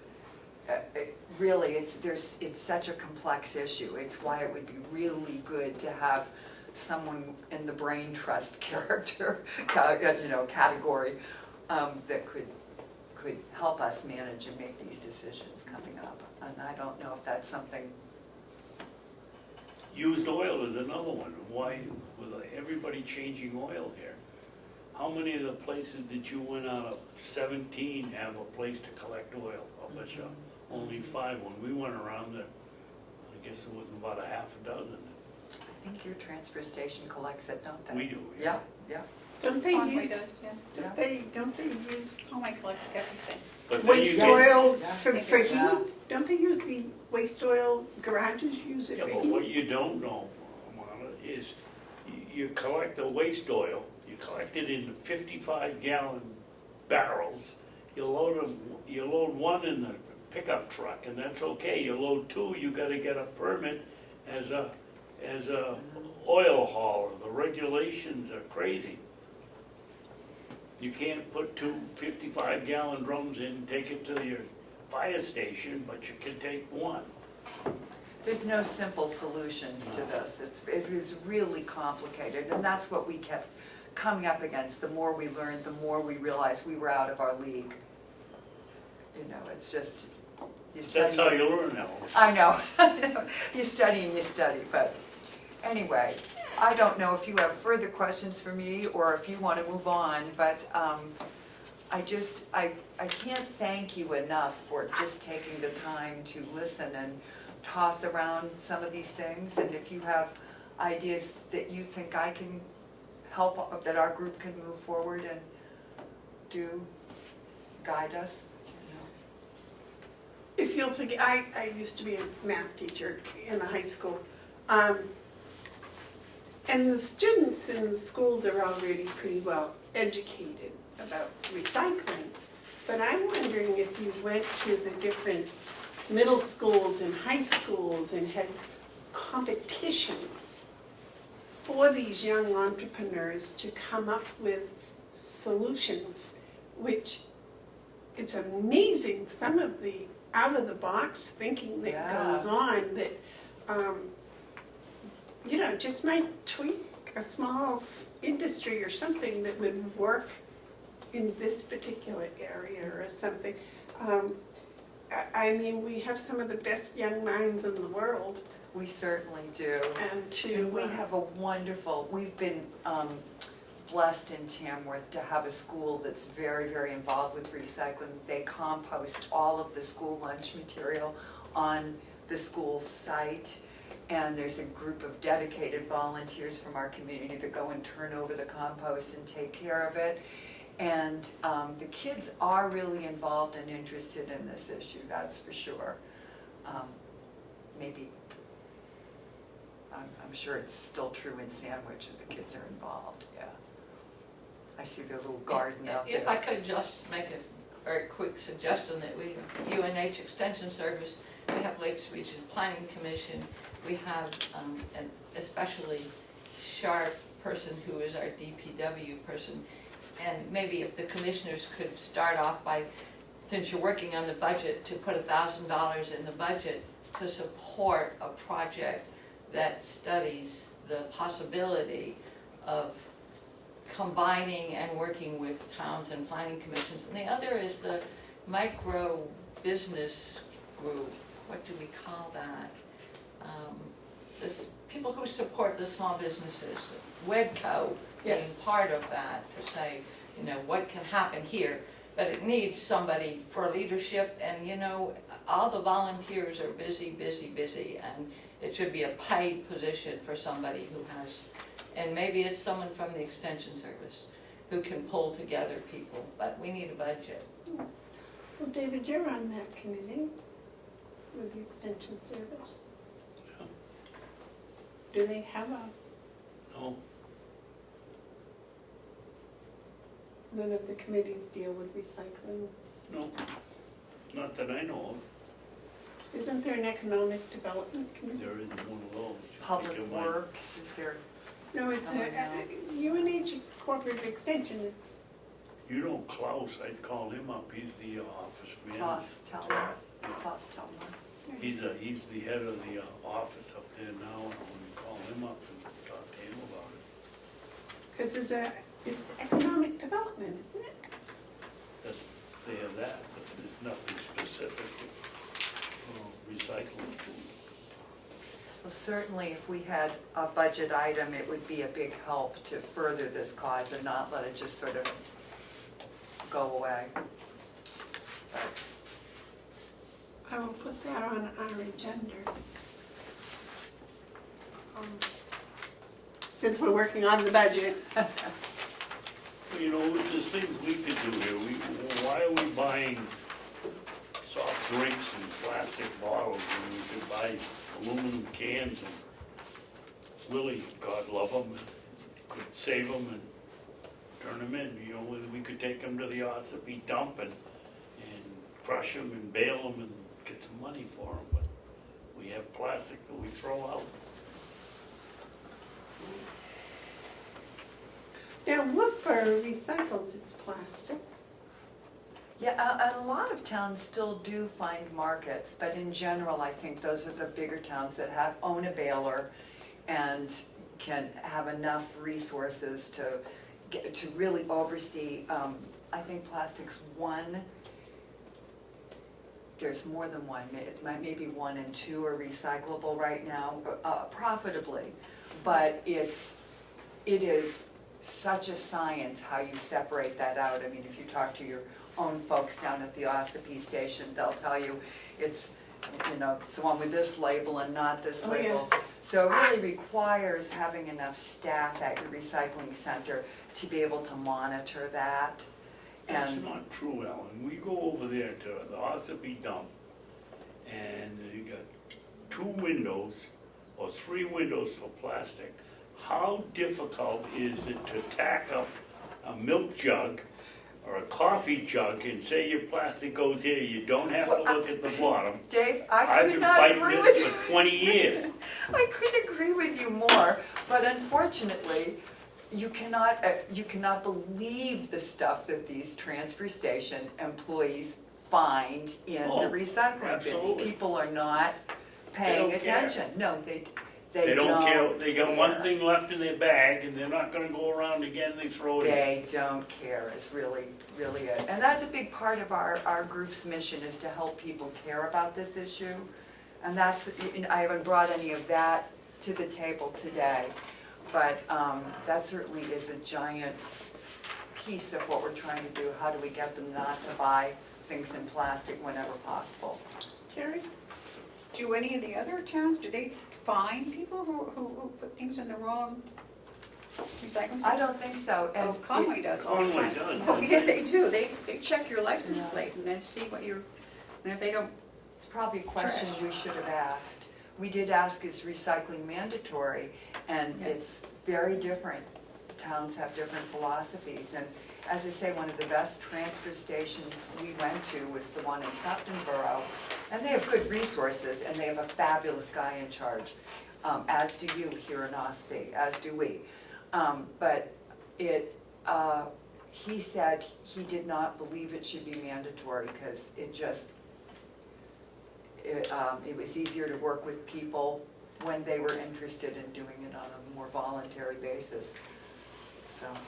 It's very mandatory.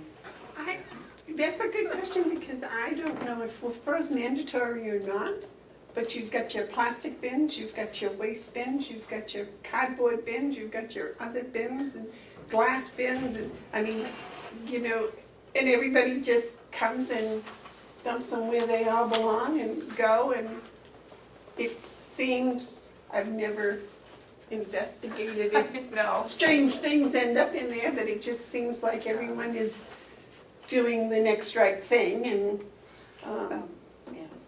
And after you get yelled at a couple of times, you remember what goes where. Right, I had the biggest problem with egg crates. To me, that's cardboard, but no, that's just miscellaneous paper. So I always had a hard time with yeah, that. there's a lot to That's it. not cardboard. There's a lot to it. So, yeah, it is. And now you have to take all the caps off your plastic, and no black, and no, yeah. So, I mean, it's a couple hours at the dump for me. It's complex. Really? Well, is there something further that our group could do to pursue some of these goals that we've outlined?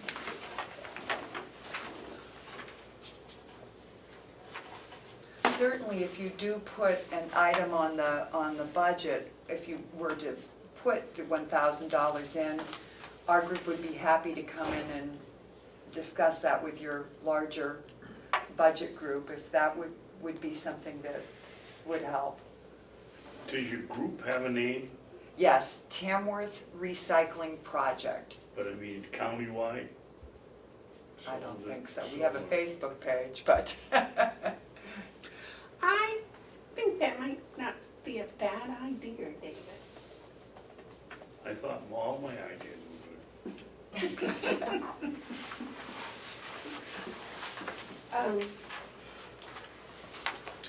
But how would you go about having a Carroll County recycling? resource person. Yeah. Well, You'd have to start with a commission or a committee, and then have one person appointed for paying a pittance for doing it and then hopefully you'd move to a situation where you have them full-time. To me, it's a no-brainer. I don't see why we can't just say right here, we'll offer the Tamworth group and, once a month or twice a month, a facility. We've got the nursing home we could use, we got this building we could use, and that's just a place to start that doesn't cost anybody anything. I think we do need to involve some experts though, because I think we're just the volunteers, and someone such as your supervisor in Ossipee or Clay Gallagher, or to get some people who are really experienced in the markets and to have them share the information. That's what we found, is every town has their own supervisor and they're all doing the homework over and over again. And wouldn't it make sense to have somebody in a central position that could do all the work for everybody to tap into? And whether that's something you do online or it's something someone sits by the phone. I would think online. well, I was wondering, because I was familiar with the broadband when that started up. It was just two gentlemen that thought it was a good idea. And they're an appointed person from each town, right? That's on that broadband committee? Yes. Yes. It's usually one of the commissioners from each town, or someone that they appoint. So, A selectman rather, not commissioner. they are selectmen? Most of them, yeah. That's what they asked for, a selectman for each town, or if there wasn't one that was willing, then the selectman would appoint somebody to represent the town. Because the county also has a person on that board. And I was thinking if we could form something like that, David, with maybe a commissioner on it, to start to organize somebody from each of the towns. That would be a great idea. You know most of the people involved with that work. I think it's a place to start. You gotta start somewhere. Would you be interested in that? Sure. It's fine with me. That sounds wonderful to me.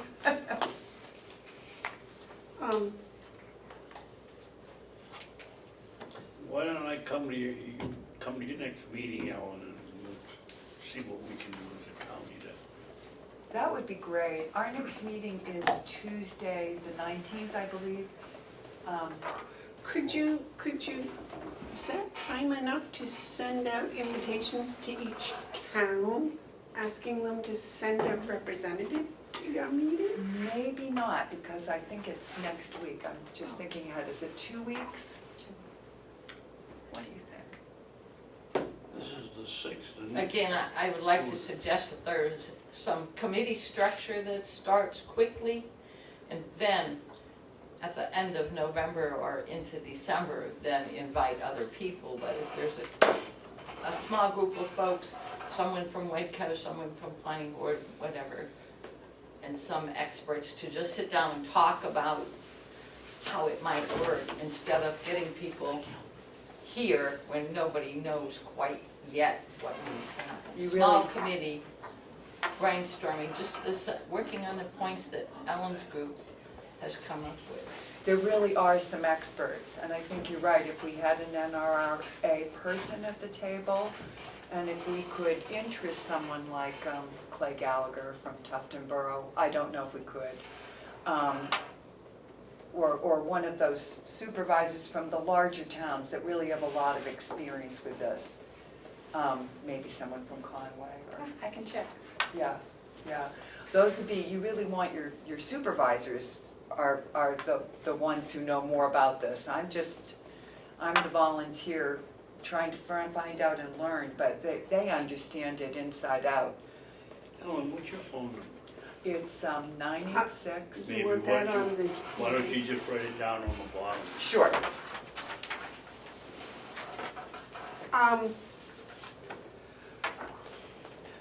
Commissioner McCarthy, Uh-oh. what do you think of the suggestion that we ask Commissioner Babson to represent the county in helping to set up some sort of a structure with the existing committees? I think Thank that's you. fine. He's willing to do it and has the time. Did you hear what she agreed to? Yeah, I'd like to do it. I was chairman of the environmental committee in the House, and that's all we did was waste projects. Well, I just think that you So have... I have a little advantage over most people, not the supervisors. But your knowledge is certainly far greater than mine, who And mine. puts some plastic and paper in different bins. And then, and you might come back from that meeting with some sort of a better idea to help us, maybe Okay. input something into the budget. I can tell you, on the third Tuesday of every month is the cooperative extension. So that wouldn't be a good time. That's not a good time for me. Yeah. Well,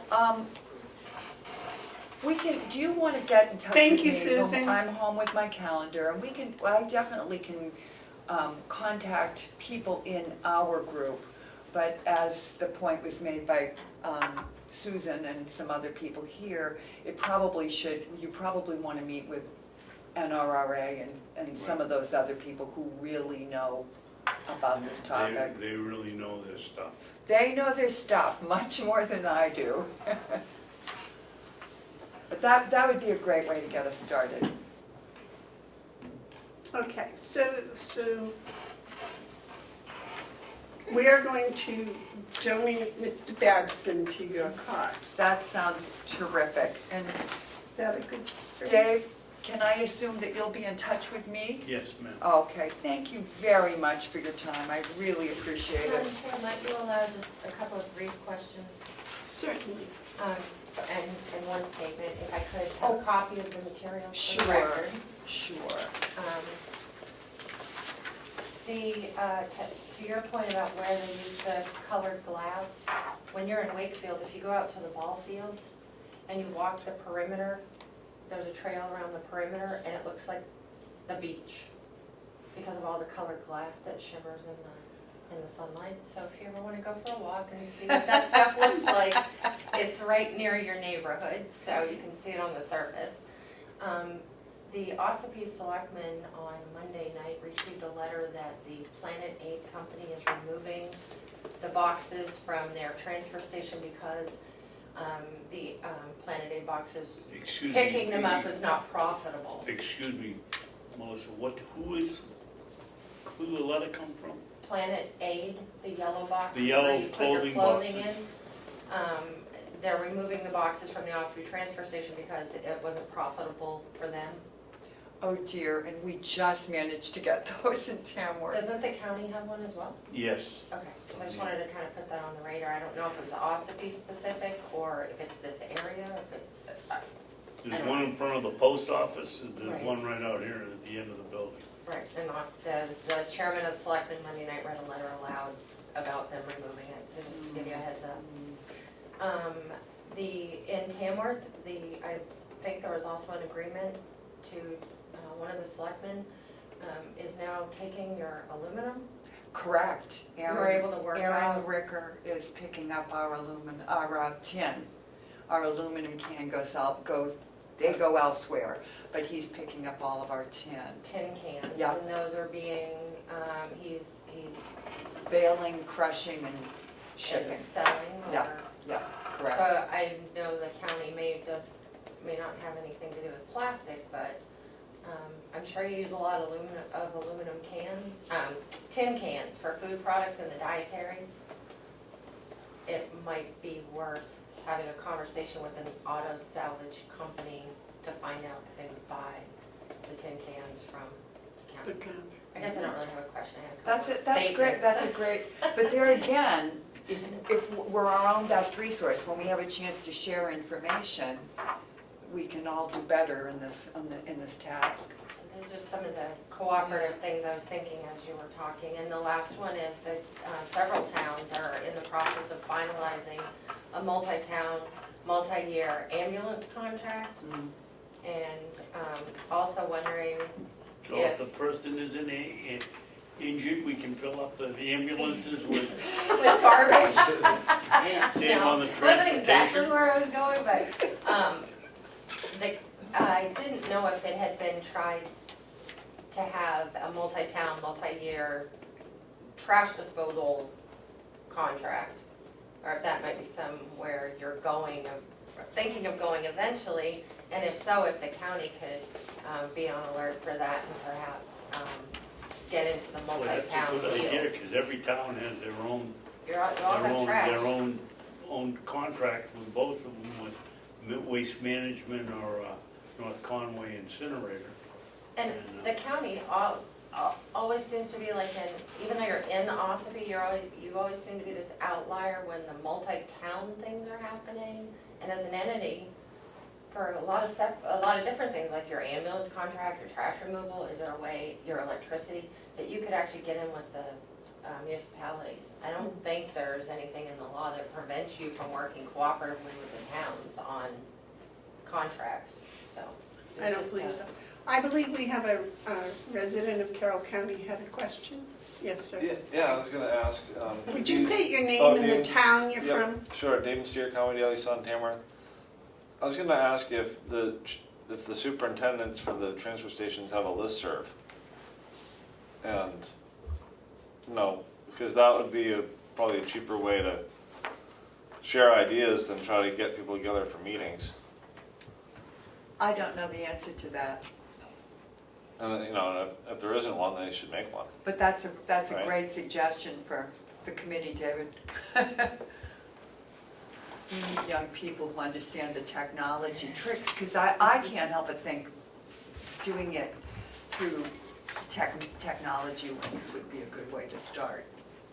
All right. Excellent, well, Thank you so much. No, I am very grateful to you all for your help in any way. Thank you. There you go. Thank you. Okay. David, that was very nice of you to volunteer to help with that. I think that's, And one of my favorite subjects over the years, I got it started here in New Hampshire. I mean, an awesome, I've just been interested in it. excellent. Well, do you have answers for us? Yes, ma'am. Oh, good. I also have the check. Oh, good. Remember to do pop checks. $30,149. $30,149. Thank you. Oh, you're only off $1, that's good. Oops, sorry, I think this is supposed to go with it. Sorry. That's not that page. This need to be co-buyers. Does Amanda have to sign it? In the past, I've signed it, I don't know. Will sign it, okay. Yeah, for the dealership, and I've done the signing on them.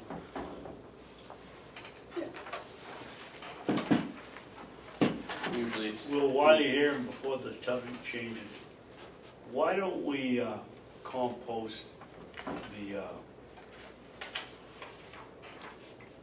I don't wanna call it the original food waste, but the stuff that we can compost, why don't we do it? We got a huge pile of loam there that we can throw over it every day. Right. I don't know. I don't know why we don't do it. As far as, I'm not sure how the end of the kitchen side works in getting it out to us. Take it down and get Pam to sign that? Because you have to have somebody else. Right, I think Will You can do that. You have to stop in the registry Oh, and can, have and Pam. Pam sign it. okay. Yes. And then I know if we were covering it up and whatnot, it wouldn't be a problem. I know back, well, I don't know, but history has told me about the past here, is they used to dump it out back and there was, you know, they didn't cover it or whatever, and there was a lot of Animals get it. environment issues and everything else involved with it. But it doesn't mean we couldn't put some thought into coming up with a plan, you know, from my end. You got a new skid steer, What's that? you got a Right. new skid steer with a bucket. Exactly. I mean, I think from our end, it's a plan could easily come up to do something. I can't speak for Chris's end and how it comes out of the kitchen and how much work that is for them or process for them, I don't know. But from our end, I think if we give it a little thought, it's something that we could consider doing down at our, you know, end of things. What do you do with your oils and? Most of our used oils, we actually take up to a local place. I don't know if I want to say that on camera. Okay, that's right. But we take it to a local place that uses it for their heating. So it's recycled. Yes, a business that we do business, the county does business with, and they'll take it from us. And your metal cans? I don't really have metal cans. Oil of comes in plastic plastic. now. Yeah, that all just goes in the trash, like normal for that. We do, What does come in metal now? Food, right? food, some Some canned goods, yeah. number 10 cans or whatever they have over there, but I'm not sure. That would be another question, you know, that you would have with Chris maybe about what's coming out of the kitchen and what they could do and if they're set up to do something. I don't know. We recycle almost all the scrap metal that we can get from all the other departments, and we take it up to Rickers for that. And obviously, you know, we reuse as many things that come off the farm and lumber and whatever else we can around here for that. But metal's way down now. isn't it? Yeah, it's been pretty low. The last couple of trucks loads we've taken up. I mean, we've got something which cleans it up and gets it out of here, but it's. Do you get 6 cents a pound? I don't remember what the last load we took up, I don't remember the poundage on it. I wanna say it was over 3 tons, but we got like $186 was the check. But I don't remember the exact weight on it. And that was 3 weeks ago, something like I that. think it's like $60 a metric ton, which is different than a, That'll be 3 cents a pound. is that what it is? To answer your questions, thank you for signing the check. For answer your questions, I got off the phone with the salesman. First question asked, as a reminder, was from Commissioner Babson on the service/maintenance while we're being rented. 100% of it is covered by them. There's no limits to how many hours we put on the machine while we're renting it. And if it breaks down to where, obviously, if we smash into something and break it, then we're responsible. But right, but if it breaks down for a mechanical reason and it can't be fixed within a day or a very short period of time, they will bring us another machine. They guarantee their machines basically, so they'll bring us another machine to get by until they get that one fixed, so that we're not without a machine. So that was one of the things he said. The warranties for when we purchase, it's a 2-year warranty, 2-year or 2,000-hour warranty on the machine, all the mechanical stuff on the machine, except for the boom. I don't know if you've noticed at all in any of the pictures, but a JCB only has one boom that comes around versus a Bobcat or most skid steers have 2 booms that come on the side of your cabs that go up and down. A JCB has 1 boom that comes up and down. And that's why it allows you to have a door on the side instead of having to come through the front. That boom, because JCB is so confident in it, has a lifetime warranty. If anything goes wrong with that boom, that's covered under warranty. He says it's very, very What rare. is it, a solid 6-inch round? It's not round. When I looked at it, it's more like, it's, I don't know, must have been like that big or whatever. Yeah, and it comes around and it runs the bucket. It looks, honestly, it kind of looks goofy when you're used to always seeing 2 in a Bobcat. But if you YouTube it at some point when you guys get back to your office or something, it looks very different. And that was a big concern of mine as, well, geez, you got 1 arm coming out instead of 2, but the technologies that they've come up with them are phenomenal. And he said that those booms have a lifetime warranty on them because there are people out there that feel the same as like, really, is that going to work? And so they're so confident. And he says they really rarely have ever had any problems with them either on the machines. The next question was, does it come with the forks in the bucket while we're renting it? Does it come with the forks when we buy it in the bucket while we're renting it? And the question is, yes, it comes with the forks, and it does come with the bucket when we're renting it.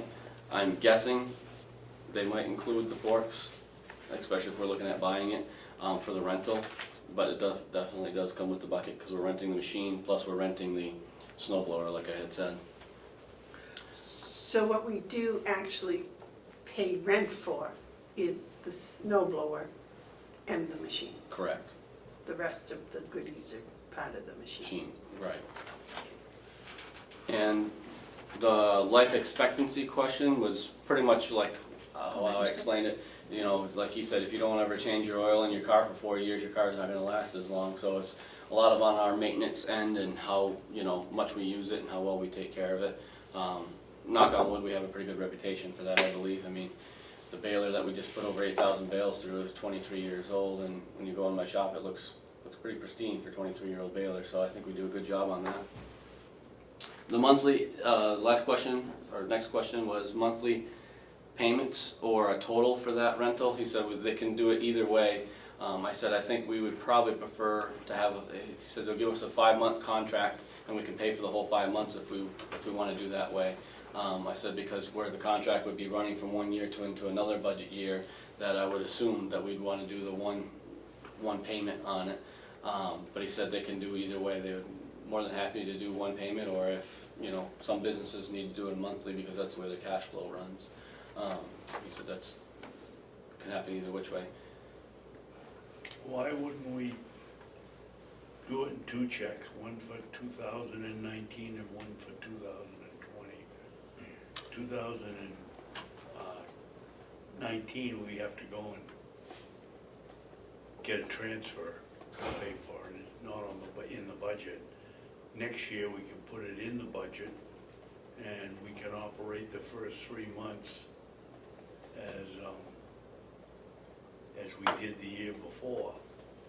And hopefully, by that time, we'll know whether the delegation is gonna tell us to buy it or continue leasing it. In either way, they're gonna have to put some money into it. I don't think that would work because in the first 3 months of 2019, we didn't have any rent for a skid steer. We didn't what? In the first 3 months of 2019, Yeah. we didn't have any rent for a skid steer. So I don't think we could do that in the first 3 months of 2020.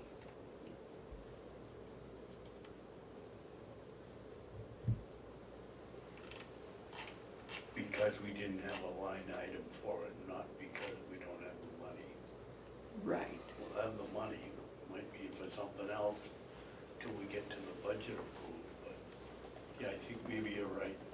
I think When we they can do run 2020 3 months the same as the first Yeah. 3 months of I 2019. think you're right. I see no problem with paying it all at once and putting it in 2019. Whether that's, Do we have that amount to transfer? We had, Yes. what, 7 from the truck, right, or something like that? So the truck that you just signed was 30,149. We had 45,000 sitting there for the truck. So assuming that the delegation would approve, we'll have 15,000 sitting there. And if they approve, we could take 10,000 to do that. So, Okay. I mean, that's obviously up to you guys. In the past, it seems it's sometimes better to ask for everything we need to get it done, so we're not come back to them 100 times for something. Yep. So I don't know if that's still the case nowadays, but it always used to be. well, I'm trying to remember what the accountant said when she was here the other day about, Encumbrances? no, paying for something, putting it in the books when we paid for it, type of thing. That's my only question, because the expense, but if you buy a truck in 2019, even though you're running it in 2020, it doesn't go on the 2020 budget, it goes in the year that you pay for it. Right. Even if you paid payments on it like the sheriff does, that all went into the year, I believe, we paid for the vehicle. So I would think that the skid steer rental would be the same thing. If we paid for it in the year 2019, the rent, that would go on the 2019 budget. If you paid for, in this case, November and December of 2019, it would go into 19, but what happens in 20, January, February, and March? Well, if we signed a contract and we paid for the contract in 2019, I think it goes to the 2019 Oh, well, yeah, budget. if you pay for the whole thing, but you pay in advance then, aren't you? Depends on what, I would assume depends on which contract you want to go with, a $10,000 contract for 5 months, or you want to go with a contract that says, a 5-month contract that says 2,000 every month, right? When that, Right. the way they'll write it up. And I'm not sure that we can spend the 2,000 a month for January, February, and March, because it hasn't been approved in the 2020 budget. But the money was appropriated for the 2019 budget, so I think we can spend it under There the, wasn't, there was no appropriation for Well, there was for, I think she, not for the skid steer. no, but for the capital equipment, the truck. Well, the truck, yeah, there was. So we could spend at least that 15,000, right? with their approval that we move it out of the capital and put it in. Right, we could pay the $10,000 full rental fee, that's what I'm thinking, Oh, yeah, okay. Yeah. today, Yeah, or yeah. appropriately. So, So I think what we need is a motion to rent this piece of equipment for 5 months. I'll make a motion that we rent a,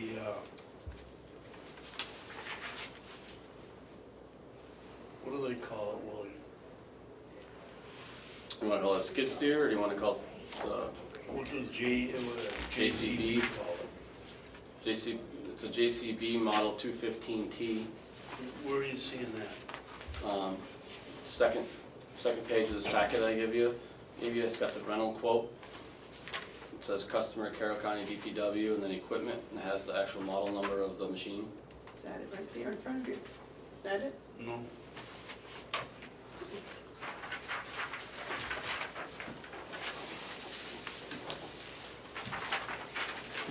You're on. Oh, no, I didn't do this, unless it's the back page. No. Is it- Just out of curiosity, is it the second page? Not in this one, no. Okay. I'll make a motion that we rent from JCB in Concord? Yes. Tilton, isn't it? Concord. In Concord, New Hampshire, a JCB 215T, JCB 215T skid steer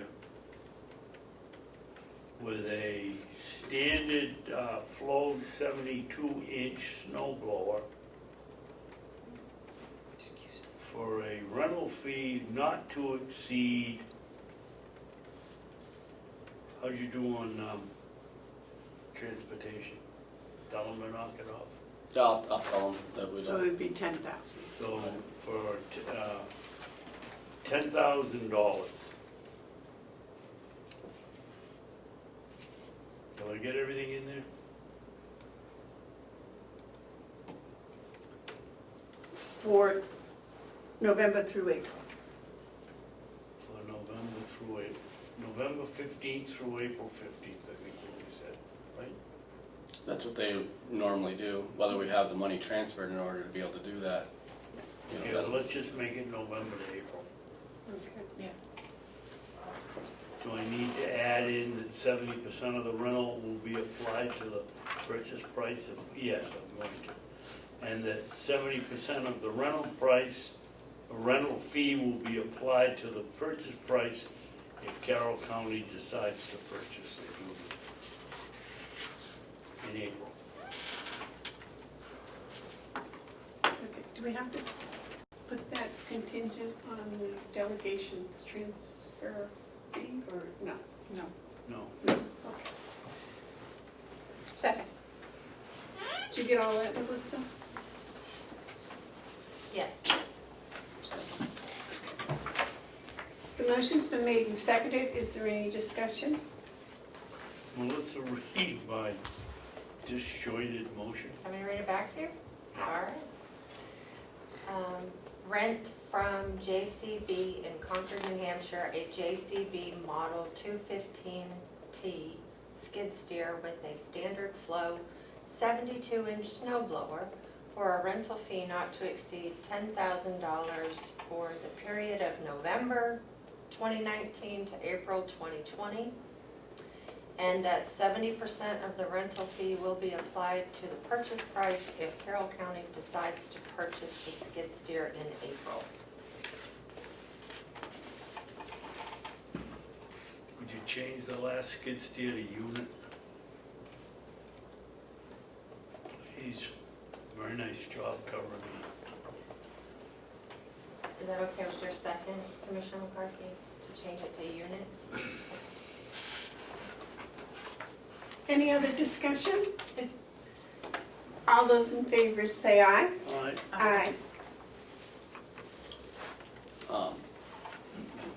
Yes, sir. First, I want to say thank you for that. Second, I want to know I'm wondering what the next step for me is. I gotta tell this gentleman we gotta hold on until the money is transferred, correct, before we can officially Right. do anything, right? And I will, Is there, Madam Chair, is there a possibility that we could get in touch with the chair of the delegation and have her do it, maybe with the executive council? ASAP. Yeah.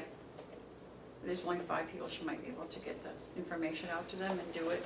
Well, They know there's a they time. can't do it electronically, they'll have to come in. Right, and the commissioners have to sign it first. Will has to okay it, and then the commissioners have to okay the line item transfer. I will speak with Kathy, because we are meeting tomorrow.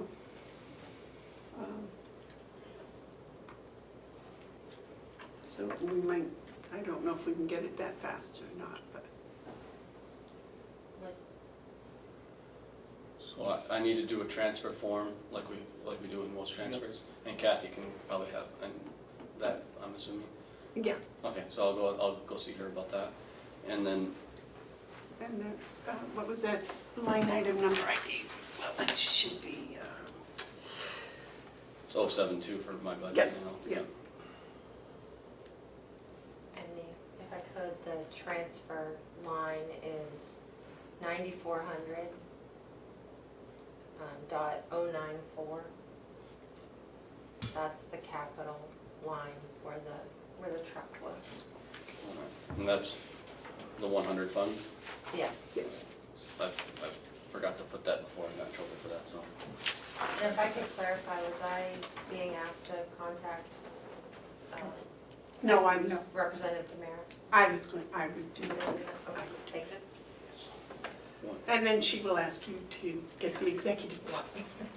One last question. The one thing that the salesman was concerned about was that they have the machine, but they have to order the snow blower for us. So with this, obviously we're depending on that they're gonna transfer the money, but besides that point with this vote, are we confident enough that I should be able to tell him to go ahead and order it? Because he doesn't want to have us come down one day to get the machine and all of a sudden, you know, because it's gonna snow and we don't have the snow blower. So he wants to be able to order the snow blower so that they have it in stock. Tell him if that snow blower isn't here with the machine Friday morning when the first flake showed. No, I would think that would be all right, wouldn't it, David? I mean, are we I'd allowed to play it know? on the cautious side. Right. I'd wait till we get the money in our hand and say, okay, go for it. You never know Right. when things are gonna go wrong. How long is it gonna take you to order it? I didn't think of asking him that until we just had this conversation, to be honest with you. But Well, you went all last year without it, so you can probably survive a storm. well, I'll survive. It's all the people walking in here to make sure they survive, coming in safely is the issue. I would imagine he would want to have one in stock anyway this time of the year. That's what I was gonna say. I would think he'd order one, and if we don't take it, sell it to Somebody will. somebody else, or Right. rent it to somebody else. I'll call him again and ask him, but I'll tell him, you know, the first step is Tell him moving he's forward, got but it, we're not. We're not moving forward Till the we money's get a check transferred. in our hand. Right. There's no guarantee until cash in hand, Right. unfortunately. You Right. know, but that's life. Right, it's business. Well, thank you, Will. Thank you so very much. for getting that all done and as quickly and efficiently. No problem, you all have a good day. You too. Thank you. Thank you. Enjoy your first storm. Oh, yes.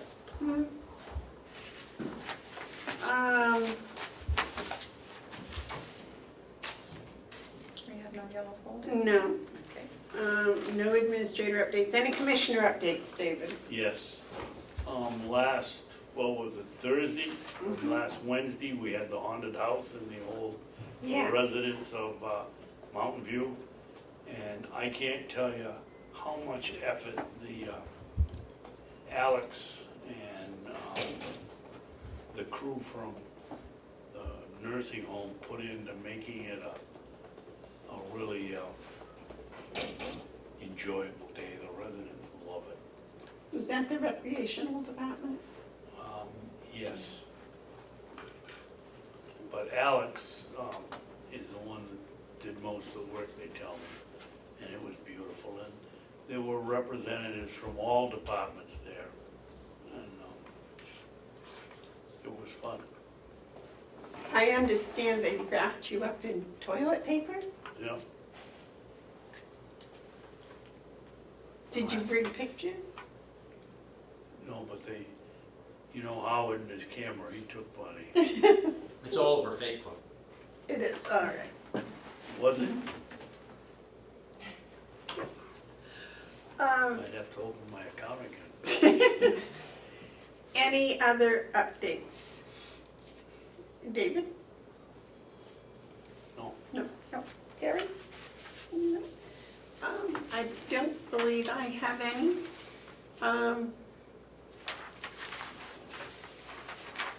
Where it is? You're gonna do media questions first? Yes, I am. Before I did that though, I was going to say there were no tabled items. And that's it, okay. Are there any media questions? Any, David Sear, Comeau Daily Sun, anything newsworthy going around on the county? I know you have a recycling thing going on. Anything else of interest? We hired a new human relations director.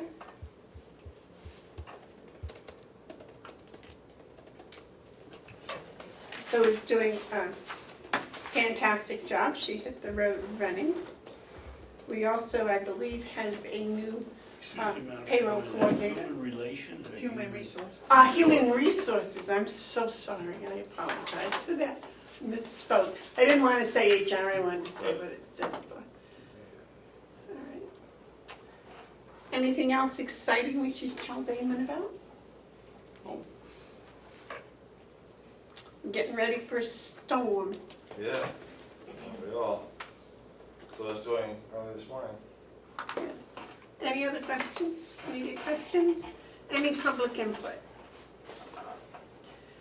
All right.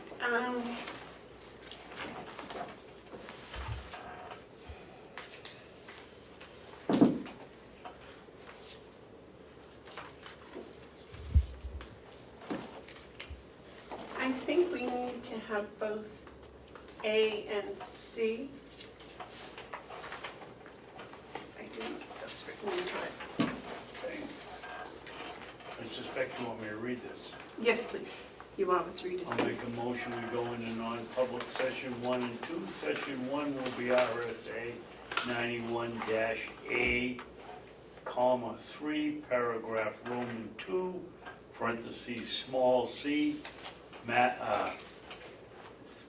small c, matters which if discussed in public would likely affect adversely the reputation of any person other than a member of the body or agency itself.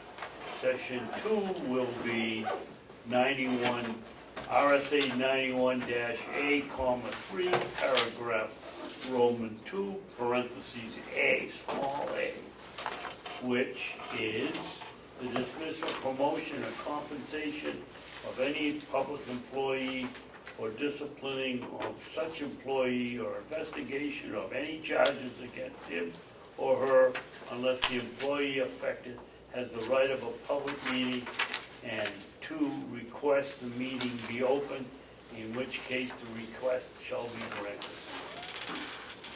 Do I have a second? I will second that. Roll call, please. Commissioner Babson, Yes. Commissioner Bevard, Yes. Commissioner McCarthy. Yes.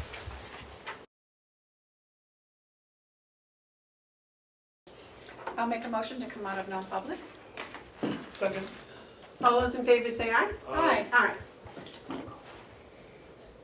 You want to make a motion to seal both minutes? I'll make the motion that we seal the minutes of session 1 and session 2. Second? All those in favor of sealing the minutes from session 1 and session 2 say aye. Aye. Aye. All right. The first thing, I have had a request by the HR director for a copier. The copier she has in her room is not sufficient. Now, I believe that was a rental copier. Kathy said that that one was purchased, so I believe, but I can double check. I believe it was a purchase. Well, we were just talking the other day, the commissioners, that scans also. Oh, it does, but it But we do Yeah. not have a copier that scans. downstairs does. The big one We're does. talking about in our office. Oh, okay. So, here. That's the one. It's yours. So maybe what we should do is contact the company, what's the company that rents our? Madam Chair? Yes. I think that Bonnie has already done some investigating I on all did. that stuff. Because I wasn't sure what, because Kathy and John Rich had said that we are contracted with Porter Office Machines. So I had asked when the gentleman came out to look at my machine, and he said the machine's fine, he said it's just too slow for what I need. So he said he will call Mark and have Mark send me over a quote. And that's what he did. And I said, I don't need anything brand new, it can be used, it can be off lease, it can be whatever, just as long as it can scan and, do what we need. So that's the quote that did I email this last night? No. No? I thought I did. You sent it, I got it. I thought I A did. quote? Yeah. It's, yeah. It was Well, I have something one like- copy, so I'll just You share sent it. it with a title, Biz something. BizHub. Oh, yeah. I did get that. Yeah, I did get that. So that's it. Amazing But how that's they just the wake up first one that he here. sent. I mean, if we could go back and ask for something else. What's the quote? Is this what you need? Whoops. Yeah. Okay. Unravel the little things here and tell me. And what- it just came Oh, I out see. of, it was just in an office for 2 So years. and is now it's this out. buy or lease? There's two options. One is buy, one is lease. Okay, the other thing is, where is the HR budget? What do we have in there? Or is there a separate, there isn't a separate, it's under the commissioners? There will be a HR budget, but there Right. wasn't one. Yeah, there Okay. wasn't one, and we've been working on it. Me and Kathy are trying to, I was wondering where the HR budget was on the agenda for being brought forward. Probably Tuesday. Okay, that's very, very helpful, because Kathy and I were just going over things, okay. So what is the difference between the buy and the lease? A lease is for 4 months. 48. years, 4 months, 48 months, is $49 a month. The retail price is $12,503. But that's not what he's looking to sell it for. If you look next to the 49, he would, Your total cost is $18.99. so if you wanted to buy it, it would be $18.99, which is less than the lease. But again, if the leasing is, You Something telling me we the do. retail price, Bonnie, is $12,500? For The that total machine. cost is $1,900? because it just came off lease. So it was with another business for 2 or 3 years, he said, and it came off Oh. lease. So that's why he's willing to sell it. Okay. But, But if Yeah. he leases, they supply the Yeah. toner and they supply service. which is huge. Yeah. And they charge you so much a page. Mhm. And that's the process that we've used for the other offices. Okay. I would think your office might use a lot of copies. I try not to though, because I prefer a paperless environment. So that's partially why I'm looking for a machine that will scan faster, so that I don't need to keep paper that's not necessary. Granted, I know what needs to be kept, but I have shredded so much paper in the past 3 weeks of files that did not need to be kept, that were just unimportant copies of information that didn't need to be saved. But if it's 4 years old, it might have problems. Yeah, I'll check. Well, Well, I mean, I'll check what I don't know what the manufacture date was on it. He just sent the quote and the. But if we're leasing it and it has problems, then they will fix it Service or it, correct. replace it. replace it. Yeah. So, I mean, $49 a month. What do you estimate that you would use for copies a month? Copies? I don't know. I scan quite a bit. I've been back and forth, up and down the stairs several times a day. Okay, well, I've got to ask another question. Okay. It talks about 1 cent per black and white copy. Do you get charged for every scanned copy you do? Scan is electronic, so no document comes out. So there's no cost except for your monthly rent? Okay.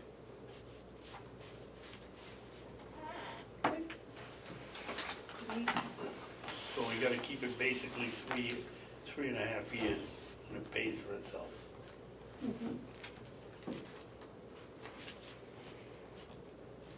Where is- well, I don't think we have any disagreement about the fact that you need this. Okay. I think the question may be whether we purchase it Or lease it. or release it.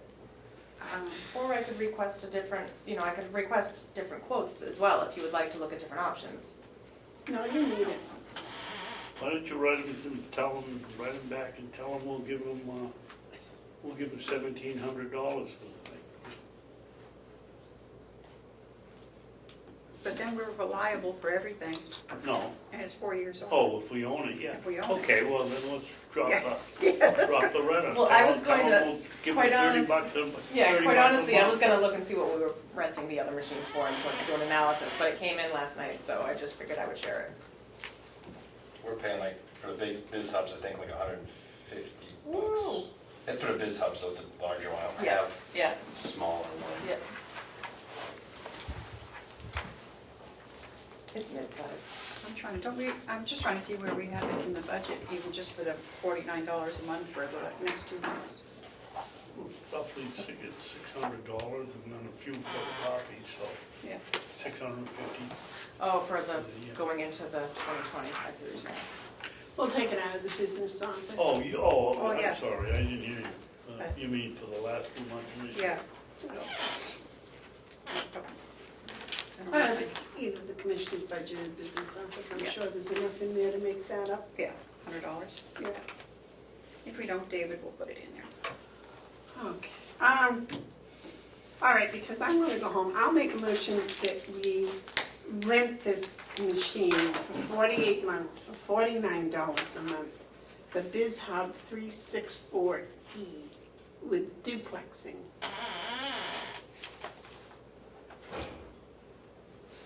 Do I have a second? Second? Any discussion? It's 24 years, you're saying, it's 4 years? 48 months, 4 years. 4 years, so it's $2,400. 24, 49, 51.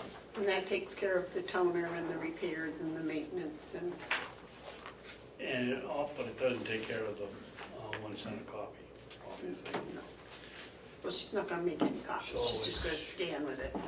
$2,400 versus $1,900. And then we're paying for the toner, and then we're paying parts and labor. Right, if we own Like it. the lease is a better deal. Yeah. Okay, the motion's made and seconded to lease the BizHub for 48 months at $49 a month. All those in favor say aye? Aye. Done. Thank you. Try to squeeze them. Okay, and the second is, John said he had some used laptops, and the Registry of Deeds had asked about a laptop as a backup, so she doesn't have to use her personal one in the office down there. So I'm thinking that maybe we should ask John about maybe putting one of those used laptops down there for her to use as a backup. So if it breaks, we pay for it one way or another. Well, that leads us back to a conversation we had about fixing personal Yes. Yeah. I say materials, you so pass- yeah, so. Yeah. Pass one way or another, you fix Yeah. it for them one way or another, At least we're fixing our own equipment. Right. which And- is 8 years old. Right. Well, yeah, but at least with John, he can He can find keep it another one. running. I don't Yes. see why there's even any question. We've got dozens of them there. Send one over to them. All right, then that's that. That was the only last two I had, but the superintendent had something he wished. Yep. Just want to keep you up to date. I have an inmate over at the jail that has, Is this nope, private? I'm not going to give you stuff that'll make it private. He has charges that, he's pre-trial, I would not be able to let him back out into the street. And he has a severe medical issue that we will be paying for. I've asked the county attorney if they can expedite the case. They're asking the court, but again, it could take a while. The person's medication that they have to receive every other day is $6,304 every other day. So, So even though they're pretrial, don't they get covered for 30 days or something? it's already been over 30 days. We actually went through the insurance and we actually had his family actually get us extra to try to get through this as long as we could without having to pay. So by, looks like by the 15th of next week, we're gonna have to start paying. It is a specialty item. Our people we go through, Westwood, is probably gonna send me up something that's gonna be signed off on, that we make sure we'll pay it. We are calling other places to see if we can get it cheaper anywhere, but most likely not. So I want to inform you of that. So you're looking like, if that's the case, somewhere around if we don't get him, if he doesn't leave by end of the year, that's $151,000 more in medical just for that person. Refresh my memory, Jay, didn't we put in over $3,600? We had a contingency fund would pay for some of it? No Or did that get taken out? No, there's no contingency fund. That got taken out, along with $40,000 out of the budget got taken out. No, but didn't we put in the budget, you and I, a couple tried. of years ago, we tried? We tried. It got pulled out. Pulled out, yeah, we probably put $50,000. So it's not, and what was it? It was, if the bill goes over 30,000? The bill was over $5,000. $5,000, okay. One-time Right. fee for one individual. We would try to take it out of that contingency. No, that never got through. And then last year, $40,000 was cut out of my budget. We've got a little less under $30,000 left for the rest of the year, which I'm not sure is going to cover our regular bills for the rest of the year as it is. I thought that was over 150,000 in that line, For my budget line?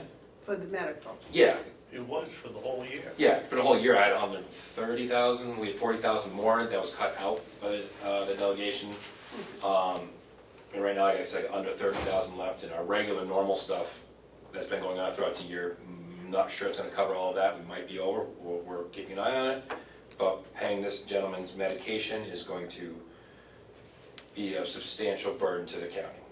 Is it fair to ask what the alleged charges are against this person? That I would do if you want non-public, because I'm afraid if I tell you what the charges are, that will lead to people being able to figure out who the person is for this medication. Okay. But he is not. Is he one of ours? He's one of ours, and he's not eligible to get out. He's pre-trial. The charges he has are substantial where I can't do anything with him. So I contacted the county attorney. They're trying to contact the court. I contacted her last week to see if they can get it sooner. There is no bail set for him? To no bail status. Okay, that's what I So okay. when he gets convicted, the state takes over the medical. If he gets convicted over a year. If he gets convicted. If he gets for over a year. If it's under a year, we would own him. We own him.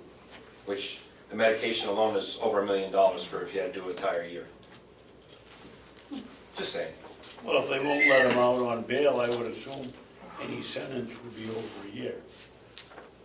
Anything can happen on a plea deal, because you can go drop felonies down and just hold it over their head and do a year county. Seen plenty of them, their felonies turned down to 1 year county time with, probation hanging over the head or time hanging over the head. Or he could get state, it just depends. I don't know what his track record is with other things. But I'm assuming with the charges in there, it's a good chance he'll get over a year. I just make no guarantees. Okay.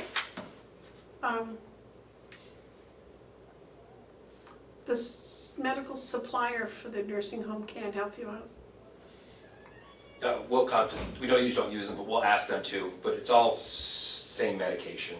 We're checking everywhere with our regular supplier, their supplier, contacting the clinic directly. If we make a cash deal, we'll come down with cash. We're doing everything we can to try to find a alternative method at a lower rate. David? Tell me if I'm out of bounds here, Jay, but how does the family afford this? Do they have insurance? He did when he was on the street. Pardon me? When he was a free person on the street, yes, he had insurance to cover it. Your Medicaid, Now he's in here. after 30 days, that is cut off. Medicaid is suspended after 30 days, let's put it that way. And then what we do is, it used to be, they were just cut off and you had to reapply. Now it is suspended, and then right before they go, 30 days before they go, we get them back onto the paperwork, and the minute they leave the door, when we set them up for appointments and stuff, they're back on it again. But during that time frame, and there are a couple of bills in right now to try to have that continue while they're inside. And, I hope that happens, but yeah, after 30 days, unless they have a little private insurance, which we would try to do that as much as possible, but not many people have private insurance. So basically, you're telling us there's nothing we can do, we're going to deal with it? Most likely, yes. Okay, well, unless you've got a solution. Do not yet, but I'm working on it, and I wanted to bring it to your attention. Well, I certainly would this year put I like to call it a contingency fund, but put that fund so that your budget doesn't go like this every single year, because you get somebody that we gotta pay huge medical costs for. Try it again. We ought to put it back in. Okay. It's always worth a shot. Okay. Well, other than that, we're all mellow because we just crashed after the sugar. Not me. Madam Chair? Yes. Jason, you haven't sent me the copy of the union contract No, that you were going to. Yeah. Yeah. You're right, because I was trying to get it. You're right. I got That's nothing. okay. I got nothing. I'll go back and do it now. You don't have to do it right this minute, but, I'm going back to the office anyway, so I'll just, okay. it's in my brain and say, I'll send a union contract. The other stuff that I was gonna clean up won't be ready, but I'll send the contract, the union contract, so you have that. Oh, I have the one that we wrote the changes on. Yeah, I haven't done a change yet. Oh, you have, what? Okay, That's gonna take a little bit. okay, so I may just wait then. Okay, that's gonna take me typing it. Okay. Yeah, okay, That will- that's fine. But that will play into tomorrow as well for my budget, so. Okay. Okay, and we're gonna see you 9 AM tomorrow morning. first thing in the morning, And on Tuesday? the following Yeah. week, the next week. So did we made a motion to allow Bonnie to go ahead and get her copier, is that what we, yeah? I Yeah. believe so. Yeah, I'll just contact him. I don't know what the timeline is for him. They're very quick. Yes. And we'll have to figure out where to get the money, but by the time the bill comes, we'll figure out where the money's coming from. That's no problem. And I believe she said she was gonna give to that copier to us. Okay. Hey, that's I'll have fine it with me. moved as soon as the new one comes, or the The new scanner one is comes. basically what we Okay. need is the scanner. All right, I'll wait a motion to adjourn. Second. Okay, I made the motion to adjourn. He David seconded. All those in favor say aye. Ah, Done. we've been here too long. We're gonna do it all again tomorrow morning, 9 AM. 9 AM.